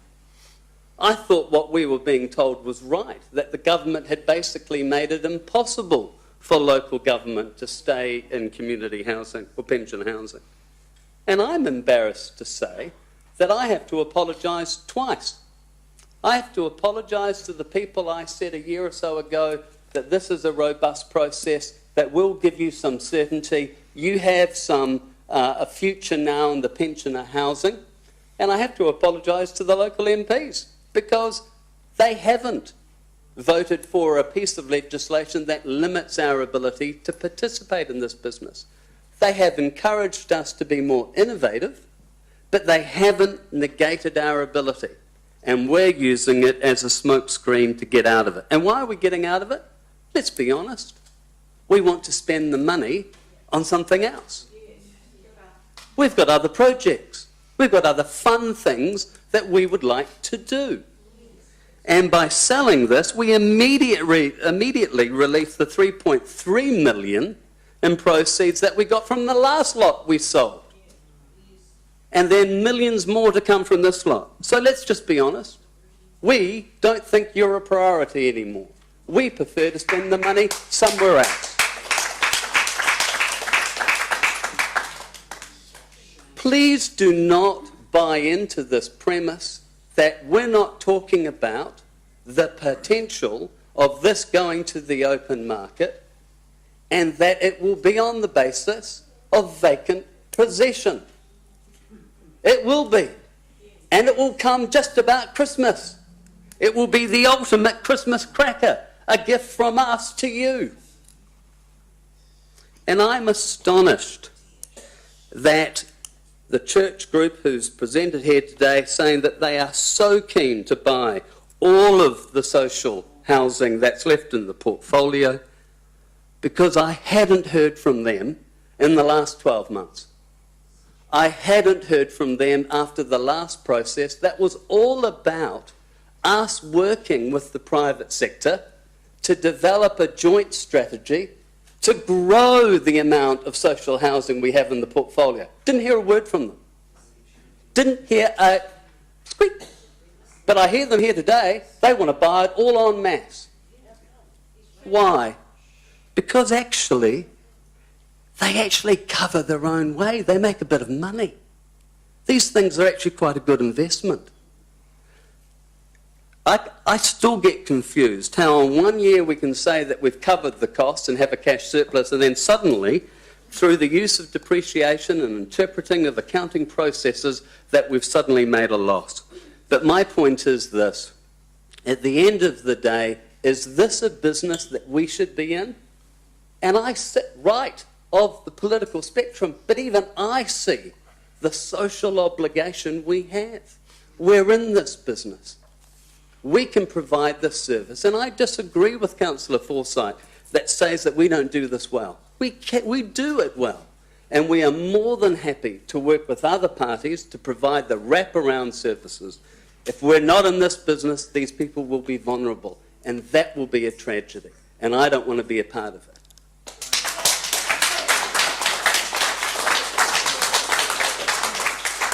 Any other for or against? Yes, Councillor King, thank you.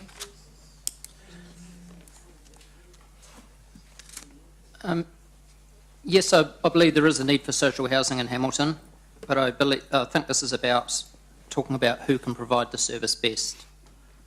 I believe there's other people out there who can provide for the social needs of people, for the spiritual well-being of people, and for the physical needs of people, not just a roof over their heads to keep them warm.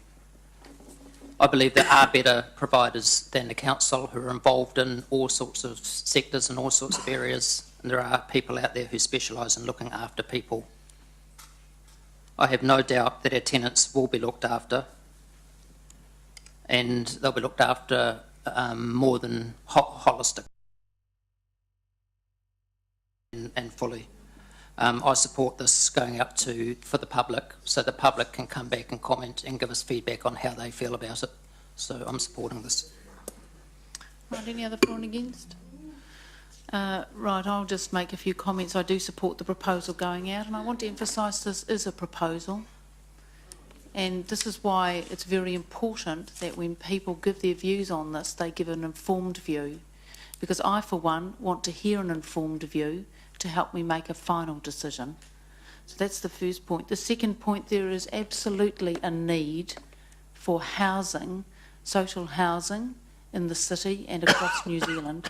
This proposal, as Councillor King absolutely says, is about who might provide that, and more importantly for me, who might be able to grow that, because what we do know is there is a need for this sort of housing, more of this sort of housing to be provided in the city and across New Zealand, and that to me is very important.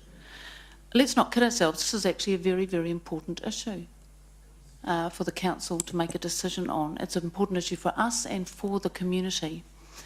I think it's also an important issue across New Zealand for local authorities, because we are not the only ones who are currently looking at this service. New Plymouth has already gone out to the public, so has Christchurch, as has been referenced here. Waipa is also looking at their service. So this is not new, and we're not alone in doing this. I think what's also important is that we hear the views of everyone in the community, not just specific sectors of the community. And I do encourage people, if the council agrees to put this proposal out, that we get a balanced view across the community to express different views about this. I think that's also very important. I think it is very unfortunate that some people are casting this as a way of frightening the tenants. I'm actually quite concerned about that, because I certainly do not want to do that, and I do not want this proposal regarded as that. There is no councillor around this table that would ever want tenants put out on the street, as some people are saying. This is about a well-researched proposal that has been months in the making, being put out for people to have an informed view about it and express it. And I really do hope that people do that. There's been some talk about, promises and, changing minds, and I simply do not accept that. I think we've got to be real here about what's changed in the last few years that impacts on this proposal that wasn't around a couple of years ago. The first thing, of course, is the actual social housing sector itself has grown in size, capacity and ability and skills. And let's not underestimate that. Secondly, we do know that housing needs cover a much wider group than pensioner housing, and that need is growing every day. And that has changed a lot in the last few years. We know that the government has changed the law and has changed the rules about access to funding to incentivise the growth of the sector to provide for those who need housing. And I agree with Councillor Wilson that it seems to have been, the government's changes seems to have been parroted out as the reason for this proposal. And I agree with you, Councillor Wilson, that's a smokescreen. What the government's done, though, is signalled they want the sector to grow, and this is a way of doing it. The second thing, the other thing that has changed is the purpose of local government. Whether we like it or not, it's changed. And we as elected representatives need to look at that and consider that. That's important. The other thing I would say is if you do look at our 10-year plan, and we do, but I'm sure the public don't very often, we did signal when we had a discussion about this in the last council that we would continue to work on this issue with our community, and the words are to see what best, it says here, with the community on how best to provide this service.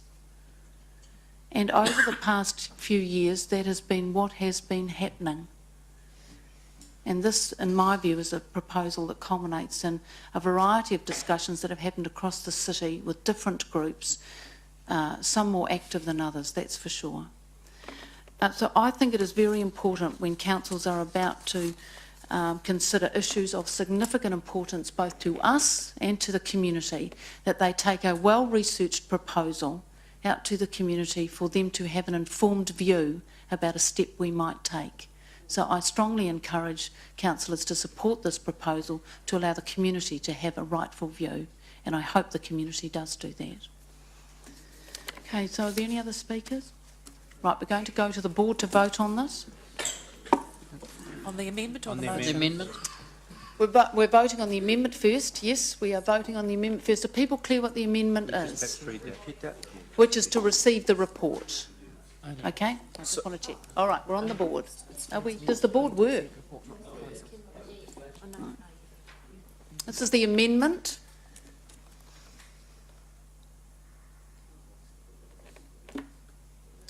Right, got that? That's lost 8 votes against, 4 votes for. Right, we're now voting on the motion, councillors, which is the statement of proposal. Blow it up. Waiting. Warming it up. Oh, your worship, I'm sorry, we have to reset. I pressed the wrong button. First time in 12 years. Right, take your fingers off, people. Probably it was the right one. We're resetting. We're voting now, thanks.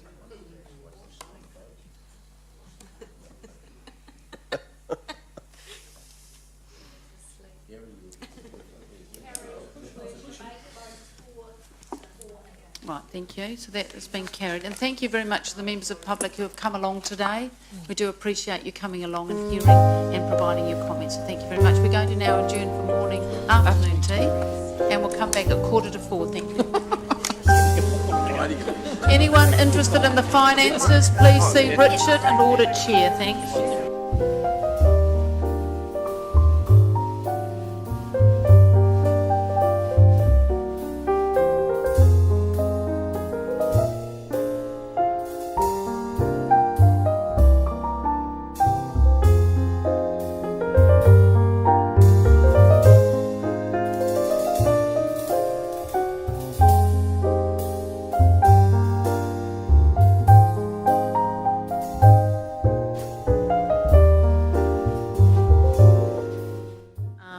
That we deferred, which was the receiving of the annual report. I can just let you know that the Chair of Audit and Risk has had to leave to catch a flight, so we're in the hands of the CFO. Now, in the break, CFO, I understand that you did have a discussion with Councillor Mallet and Councillor McPherson, so... I invited all councillors that are of interest, right. interested to join me for a discussion on the finances and the adjustment. One councillor attended. Right. It's probably the invitation. Don't take it personally. Not the most popular topic, one would say. Yeah. No, so in short, I've stepped through the changes with Councillor Mallet. He understands the context of the change, what drives it, and how it's been flowed through the financial statements. So, all right, so that is a total misrepresentation of what it is. Right, okay, gosh, thank you. Councillor, so we are now back at page 20. So are there any further questions then on the annual report? Right. You just, Yes. has the audit report been issued yet? No, so I've got a copy of the draft audit report. okay. So it's an unqualified audit opinion, as Mr. Connell said. They refused to give you a signed version of it till they receive from us a fully signed set of accounts and so forth. So we have a draft without a signature on it, knowing full well verbally that it will be a clear audit opinion. So, councillors, I'm going to move, and I know Councillor McPherson will do an amendment, but I'm going to move in regard to our memo, the recommendation, which is that the report be received, that the tabled amendment pages, the annual report and summary be received, and that the 2013-14 annual report and summary are adopted. And Councillor Pascoe will second that. So, Councillor McPherson, your amendment is? My amendment is not having the motion right in front of me, I think, was just to remove the third bullet point from the, here it is, from the front. I'm looking at the amended thing handed out to us. Right. So the first two, report be received and the table amended pages be received.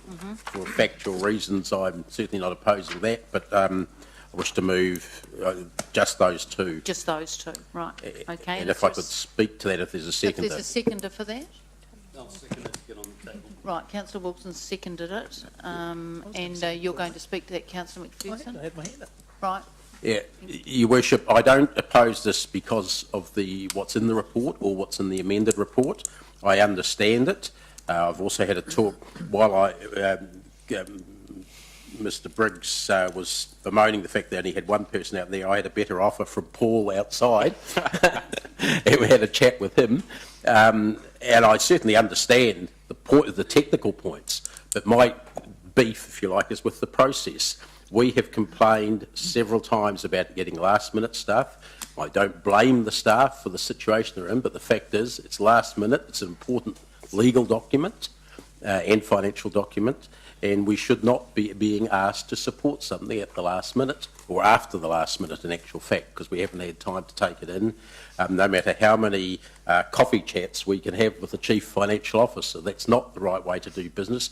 We've all been critical to varying degrees about getting V8 reports at the last minute and previous councils and being given ultimatums that decisions have to be made that day and all that sort of stuff. This is of the same ilk. If we're ever going to change that mindset, we have to start with this, I suggest.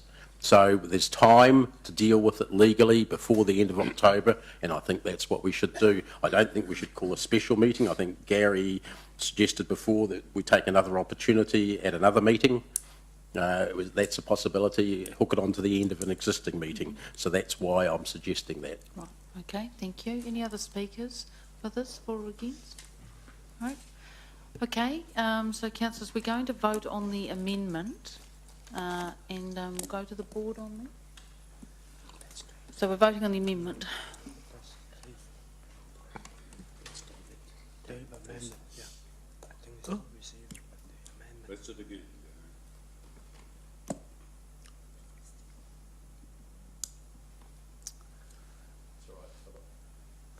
Press it again, Philip. This is the McPherson amendment. Oh, we're voting. And the amendment, Philip? Come on. Oh. The amendment is carried Right. and votes to fine. Right, okay, so this matter will be then, oh, we've got to be put at the motion, don't we? Yes. Okay, so the amendment is going to now be the motion. Is it appropriate to put a time and when it's coming back? Your Worship, perhaps it should have been helpful exactly. I was going to say that the report be deferred until a later meeting of council to be held prior to October 31st. So it sounds good to me. Yeah, so my understanding, Councillor McPherson, is that it will be tacked on to one of the extraordinary council meetings, which is Monday, next week. Tuesday, aren't they? Yes. It's next week, Tuesday. Councillors, it'll be on Tuesday. The finance meeting. No, it has to be a council meeting. These are the rating review ones, aren't they? So you have now until Tuesday. What? Okay. Can I just ask before, I've had a chat with Richard, so I think we probably need to say to councillors who are concerned, who are not...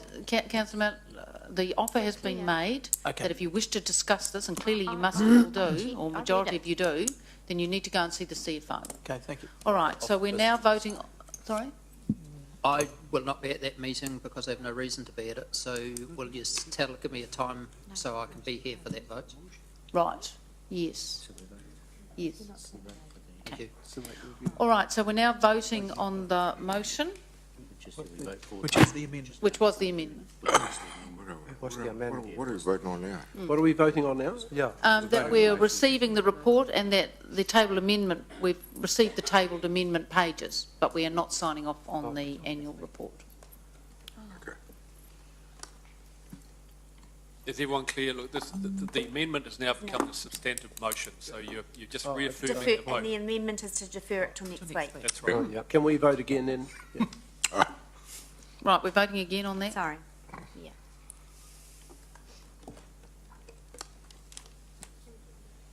Oh, I pushed the button. Eeny, meeny. Right, thank you. Thank Right, you, thank you very Councillor. much, Richard. All right, next item on the agenda is item number 9 on page 67. This is a report on the statement of proposal for a bylaw, the Safety in Public Places bylaw. Excuse me, Your Worship, what page was it? This is on page 67. Thank you.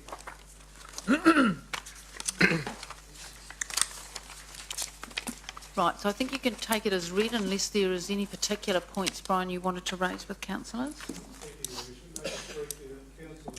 shown very, very strong leadership in this area in relation to safety and improvement of safety in Hamilton. And this bylaw is just one little extra tool, I guess, in the toolkit of addressing this issue of training exceptions and will help us to progress those initiatives. But the work being debated extensively, Your Worship, this proposal is a good accordance with the New Zealand Bill of Rights. We will strongly support it goes out to consultation. Okay. Now, are there any questions, councillors, on any of this? Yes, councillor Yong, did you have a question? I just have one question on page 80, the skateboarding prohibited area register. Why the share zone is not included? Because the shared zone is a transport through route, so it's like a road. But it and a skateboard is a form of transport. I thought that will being be used as a more form of dangerous transport. with vehicles and pedestrians. So, This bylaw's to do with the nuisance of skateboards, and that's what the restricted area is about. It's not about whether skateboards should be used as a form of transport or not. so it's the not about the skateboarders safety. through that place, they can. In a shared zone, yes, they do. It's a road. Interesting. Councillor Pascoe, you had a question? Yes, my question is around financial and resourcing implications on page 72, where it's stated that the cost of enforcing the bylaw, and I now read that as being in the central city, is covered by funding. Just a little bit of elaboration there. I presume if we're in a position to issue tickets and or remove people, physically remove people who breach certain bylaws, then that's going to require additional funding and an additional cost. Yes, it probably would if it got to that extent, but the vast majority of the interactions will be behaviour modification with people, not leading to the extent of injunctions and court action. So it's having the security, I guess, of a bylaw in place so that staff can act with authority to modify unacceptable behaviour. Okay.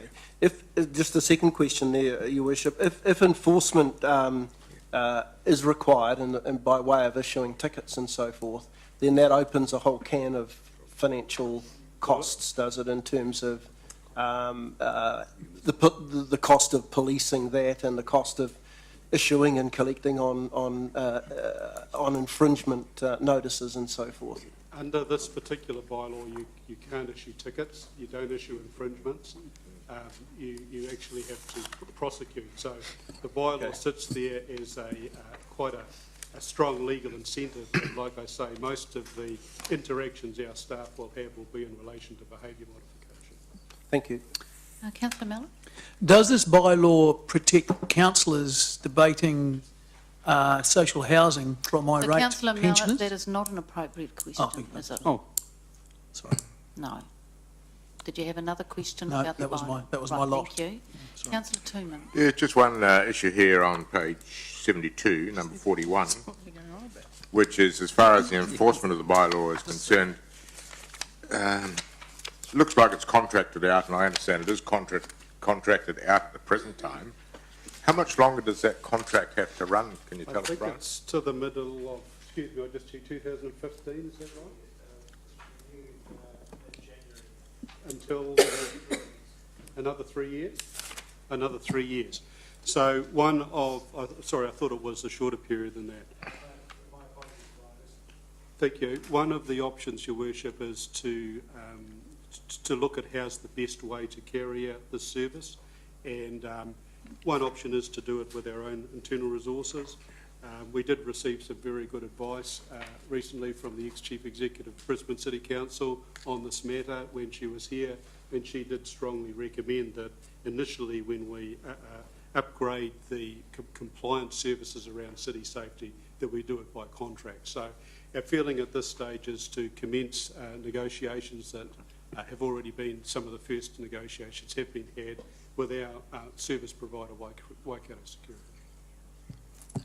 Okay.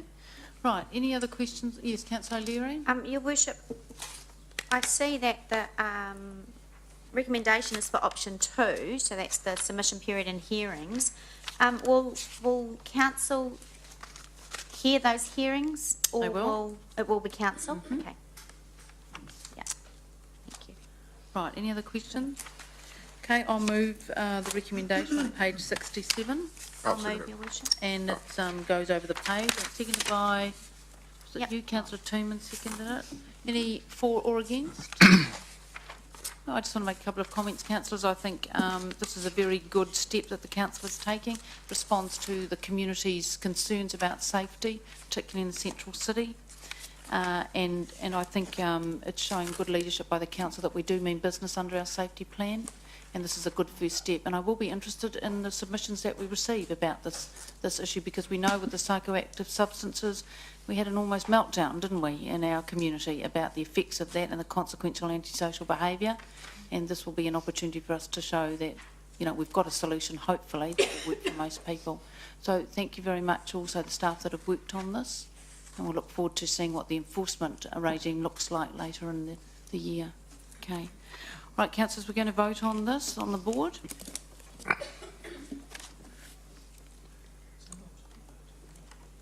Sometimes it works, sometimes it doesn't.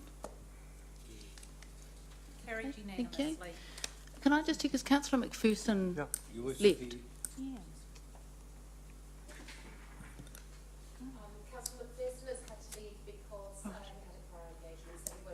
Right, so thank you, because I wasn't aware of that. Thanks very much. Okay, next item on the agenda, which is item 10. Again, Your Worship, this is a related matter, I guess. It's getting the ability of warranted enforcement people under the Litter Act. I guess it's noticeable to a lot of people that there's a lot more litter, particularly around the CBD, and part of a sense of safety and feeling safe and welcome within the central area is a relatively clean environment. So this is to ensure that we have the tools in place to warrant our staff to take action to tidy up littering, particularly in and around the CBD. Okay, any questions on this, councillors? Okay, yes, go for it. How real is it that people get fined for littering? Have we ever had this in place? No, we haven't, but most other cities do. And they do. Singapore's pretty good at it. Yeah. Yeah. Sunday mornings they have the executions, don't they? Yeah. So the idea is, yeah, like we have a suite of responses, there's a whole pile of initiatives that are underway, and this is just one of them, but it's sending a message. It's about improving the overall environment and the cleanliness. It does relate to people feeling more welcome and safe. Yeah, I totally agree with it. Just you do run the risk of the traffic wardens becoming called parking Nazis, well, now the litter Nazis, he's going to be, and that'll come down to training and whatnot in it.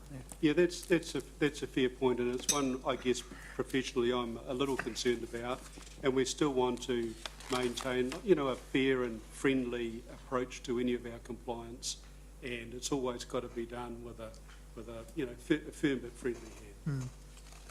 Councillor Yong. Yes, thank you. I do have a question. I want to make it clear about the difference between the Litter Act 1979 and the Solid Waste by Law. Because you're looking at the dumping is prohibited by Council's Solid Waste by Law 2012 and would not be suitable for littering. So is that a difference here? So the solid waste bylaw does prohibit dumping, but the process you would use is different. So under the Litter Act, you can issue instant fines, whereas under the bylaw, you can't. So like on the other page, the schedule of fines actually cover up to $400 or 100, and that's both the Litter Act and the bylaw will be applied to both. It covers, the Litter Act allows you to cover minor littering all the way up to larger scale dumping. Oh, that's all covered. So it would all be covered under this. Under this Litter Act. Under the fines, the schedule of fines will yeah. cover all of those, yes. But that's two different ones. One is the Act, one is the bylaw. Right. Any other questions? Yes, Councillor. Yeah, look, I just commend you and the team on your work. I also, in terms of the enforcement issues, just highlight, and I know we're going to be hopefully workshopping this or doing some practical tours.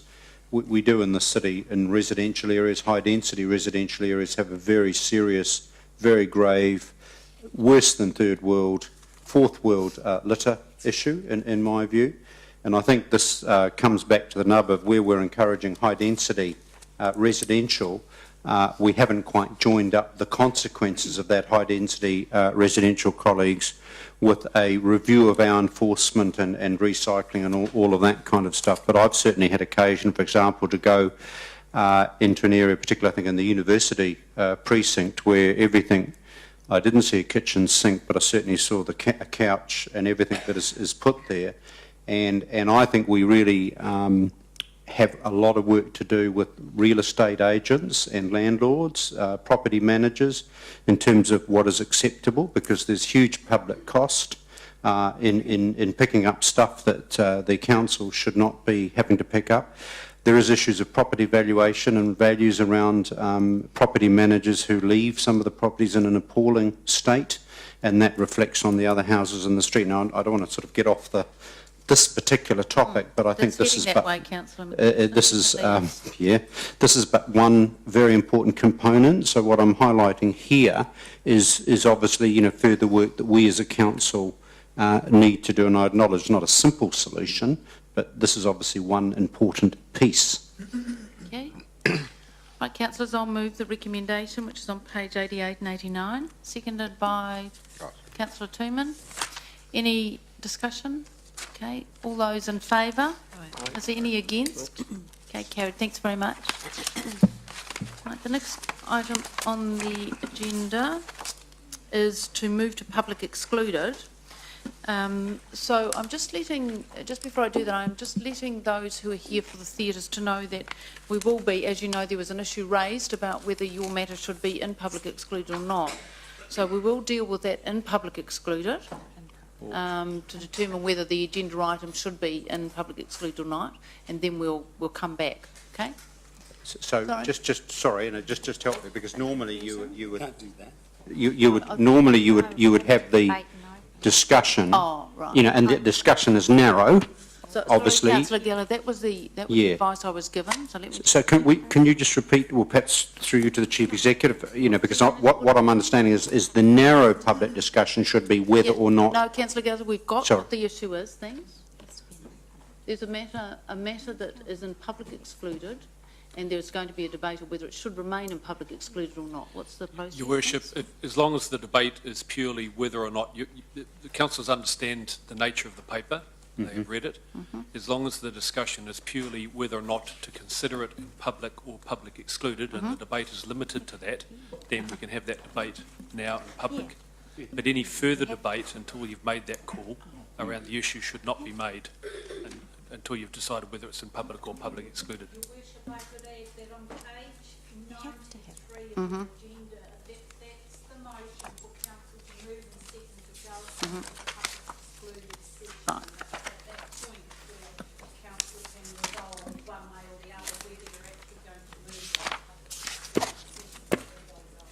Right, so councillors, you've had some guidance on what you can and can't debate. Are you clear about that?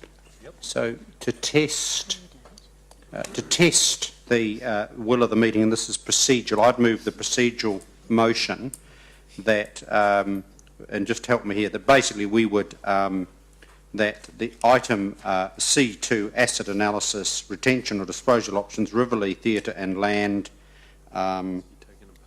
be discussed in the public section of the meeting. So that would just be a separate procedural motion. I'll second. And then Right, would you like to speak to it? Yes, if I'd like to speak to that. But basically, I've looked at the report, and it seems to me that this report, first of all, should be about whether or not council wants to retain ownership of some land in which the... Point of order. Yes. We now delving into the subject instead of whether we should be debating it or not. The debate issue is on the debate is on the whether we section go of the in or Act. not. Yeah, the topic here, in which it's in white, it's retention or disposal options. So the key word here is retention or disposal. Councillor, if I could just advise again, so the debate in public at the moment can only be around your desire to debate it in public or in public excluded. Right. It cannot be a debate around the report itself and the substance until you've made that call. Sure. So the only thing I'm debating is what's here in white, and it is asset analysis, retention or disposal options, Riverlea Theatre and land, and then I go down to in white, item C2, to enable council to carry out commercial activities. That is the reason in terms of the Act that's been used. So basically, under the Local Government Official Information and Meetings Act, very serious, you're using the Act to go into a confidential section, and the reason you're citing is to carry out commercial activities. And what I'm seeking is the broader public interest debate as to whether or not council should wish to retain ownership of land on which a theatre and an activity stands. For example, if it was the Small Ball Rifle Club or whatever on the East Town Belt, or on an area of private land adjacent to the East Town Belt, I would argue that all of those things would be in the public session. E.g., we had the discussion, for example, around the Meteor was another example where it was a public discussion. I respect that some of the financials were obviously held in the confidential section, but the fact of whether or not you dispose of a land in the first instance on which a public facility stands, I would argue meets obviously the public interest, and given the content of the paper, I would say that I'm not sure what commercial activity has been alluded to here. So just that I'm clear. Yeah, and I'm trying to keep it very narrow. I think I could maybe help you, Councillor Gallagher. What you're saying is that, first and foremost, you're not sure that the content of the paper truly does prohibit the council from carrying out commercial activities. And secondly, public interest in the topic outweighs that. Have I sort of summarised what you said? I think in essence, and what I'm wanting to, I don't want to get into figures or terms. But is that I want to basically debate in public whether or not council should retain an interest in land that sits beneath a facility owned by the Riverlea Group. I just need to... And that seems to me as a philosophical discussion first before any commercial detail. I'm just going to get some... Sure. Yeah. So I do understand the issue, and what you're debating, and legitimately is whether or not the issue, the benefits of publicly debating this issue outweigh the benefits of having a confidential discussion around the commercial issues. So I understand that issue, and that's for you to give guidance. I need to be clear, though, that my advice to you is that the LGOIMA, the Local Government Official Information and Meetings Act, entitles you to discuss this issue in public excluded because it contains issues of commercial negotiation. And so it's up to you to decide, please. It's up to you to decide, but I'm advising you, you are entitled under the Local Government Official Information and Meetings Act to discuss it in public excluded. Your Worship. So just hold on a minute. Just without sort of prolonging this, I thought there would be a step before the, quote, commercial negotiation as to whether or not, philosophically, if I can use the word, broadly speaking, whether or not we believe it's in the public interest to sell that land and start a commercial process. You see what I'm getting at? So I'm trying to say the public interest is whether we believe or not we should retain ownership of the land beneath which a public facility, in essence, stands. That doesn't preclude discussions with the operators of that public facility around issues. And I can't reveal, obviously, the content of the report, but commercial equals market, and this process that is implied in the report, which I can't talk about and won't talk about. And I'd like to actually have that discussion in public first as to whether it's a good idea for council to entertain in any shape or form selling that piece of land. Sorry, I have got others who have questions, but if it just calm down, Councillor Wilson. I've got a list of people here, so what I'm going to ask you is this. If your question directly relates to what Councillor Gelling said, please go ahead and ask it. If it doesn't, I've got a whole list of other people who want to speak. It relates to the section.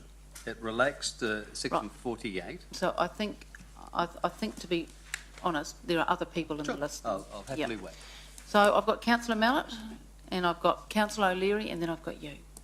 And mine's a question to the CEO. Without saying the figures, there are figures in here relating to valuation, there are figures in here relating to possible gross proceeds of a sale, things like that. Is it your advice to us that those are the matters that should not be discussed, that could be prejudicial to the council's position if they're discussed in public? I would imagine so. I could refer to the General Manager who's written a report.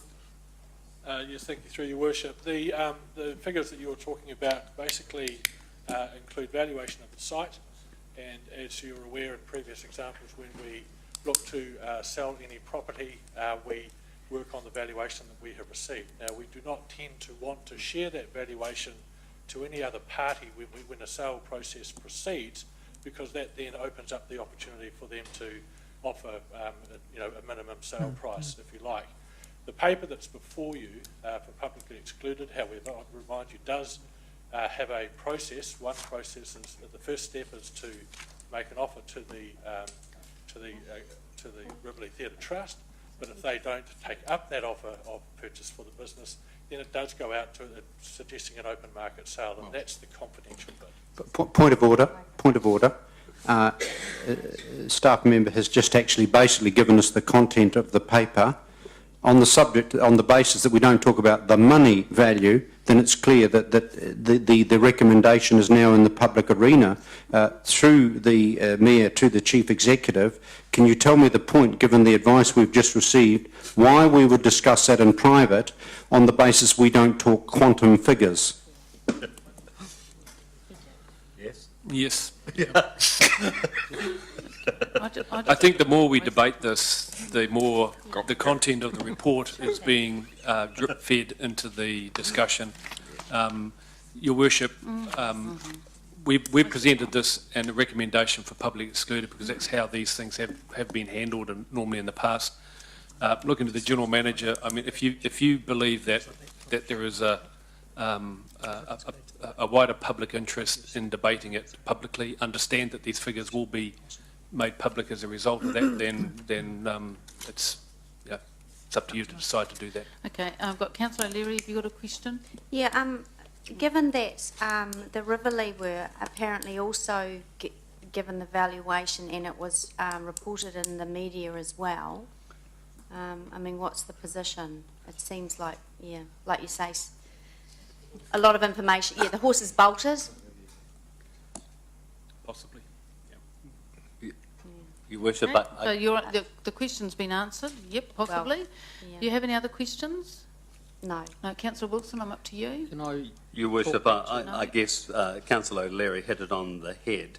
Section 48, for us to rely on that, we have to be able to show either under Section 6 or Section 7 that the process is prejudiced by holding either part or all of it. Since the information is in the public domain, since one of the submitters at the beginning of this entire process spoke about the quantums, how can that, how can we now hide behind the issue of Section 48 when the information's out there? Okay, Councillor Pascoe and then Councillor King. Yeah, mine's more of a statement rather than a question. I think we've probably got past the questions anyway, following from Councillor Wilson's last statement. So, I mean, I believe that if the report was written by staff to be considered in the public excluded section, then that's where it should stay. And if there is some doubt about whether the substantive information in there should be included in the public forum, then the report needs to be rewritten so that it is in a format that could be presented in a public forum. So my suggestion is that, and speaking against Councillor Gallagher's amendment, is that we that we continue with it in the public excluded section, or if in fact the numbers are against that we have the report rewritten before it comes back to council. Councillor King?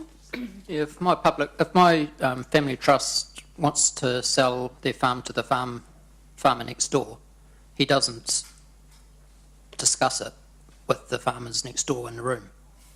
He discusses it with the trustee of the trust, the trustees of the trust in the room. Then, once they've made up their mind where they're going and what they're doing, and where their parameters are and where the bottom lines and top lines are, that's all I've got to say. Councillor Forsyth? Yeah, I think it's good process to follow this public excluded line. If the other party wishes to make wishes to make public any information that they have, that's their decision. But I think it's still good process for us to stick to the rules on our side and follow the action through. Mm-hmm. So is there any other... I had questions. Yes, thank you. Now I have a statement. Yes. I was not around for the writing of the Act that we're referring to, but I was sure as eggs around for the writing of the Substantive Local Government Act 2002. And I sure as eggs understand that where the rule and the norm should be public and open information and public and open debate by council that's elected through a democratic process of the city.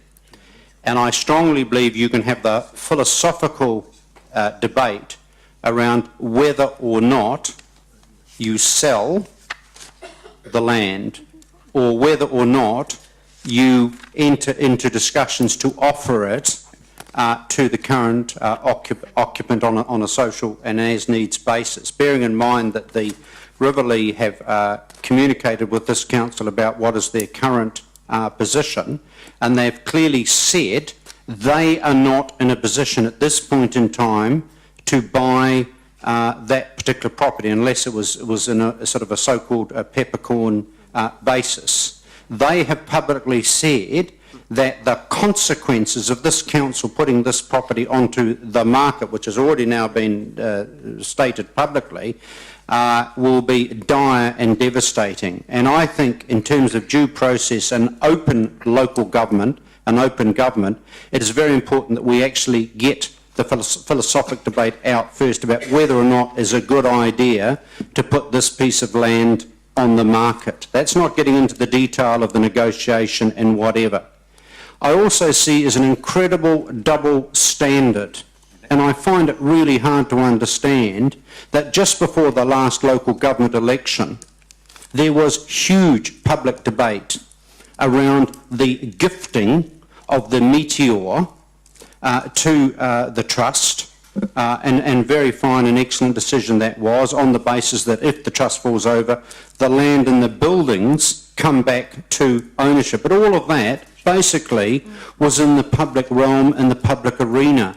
And I cannot understand why at the time no one around this table who was here said we should be putting that into the private arena. We had a very comprehensive discussion as to whether or not there was going to be a gift to the Meteor. That would have obviously included councillors, if you had a view, as to whether or not you should say, no, put it aside because we should be selling it.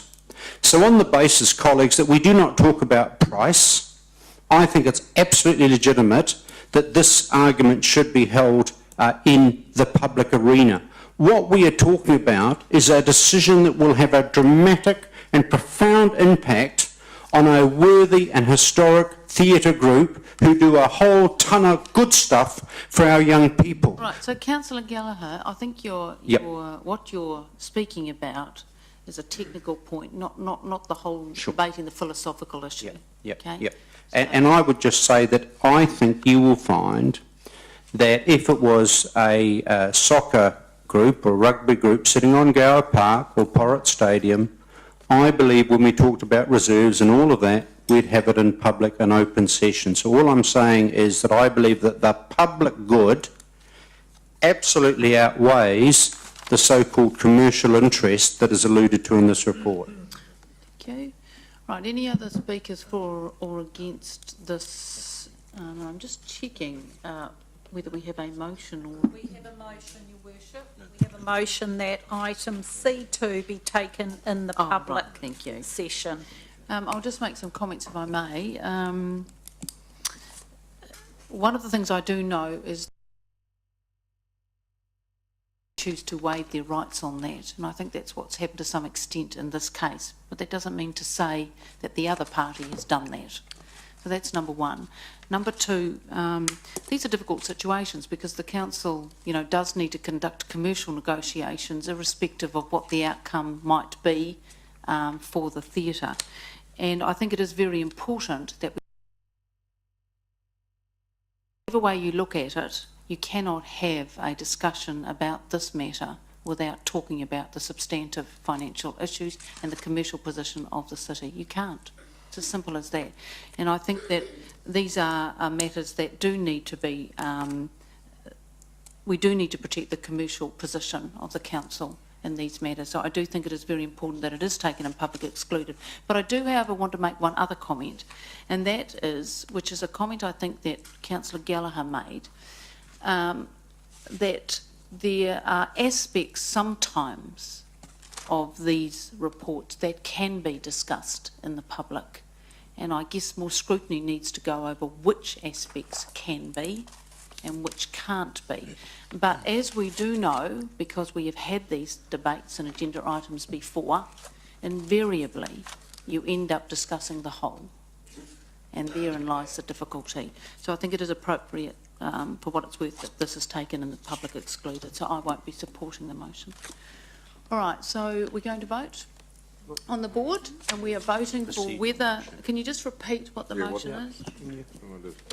The motion is, Your Worship, that Council discusses, retains item C2 in the public arena, in the public session. Voting. It's lost 6 votes. Oh, hang on. Hold on. Right. Lost 8 votes against 3 for the motion. Thank you. So I'll now move that we go into public excluded for the balance of the items. Is there a seconder for that? Councillor O'Leary, all those in favour? Any against? Carried. So Rivoli Theatre people, thank you very much.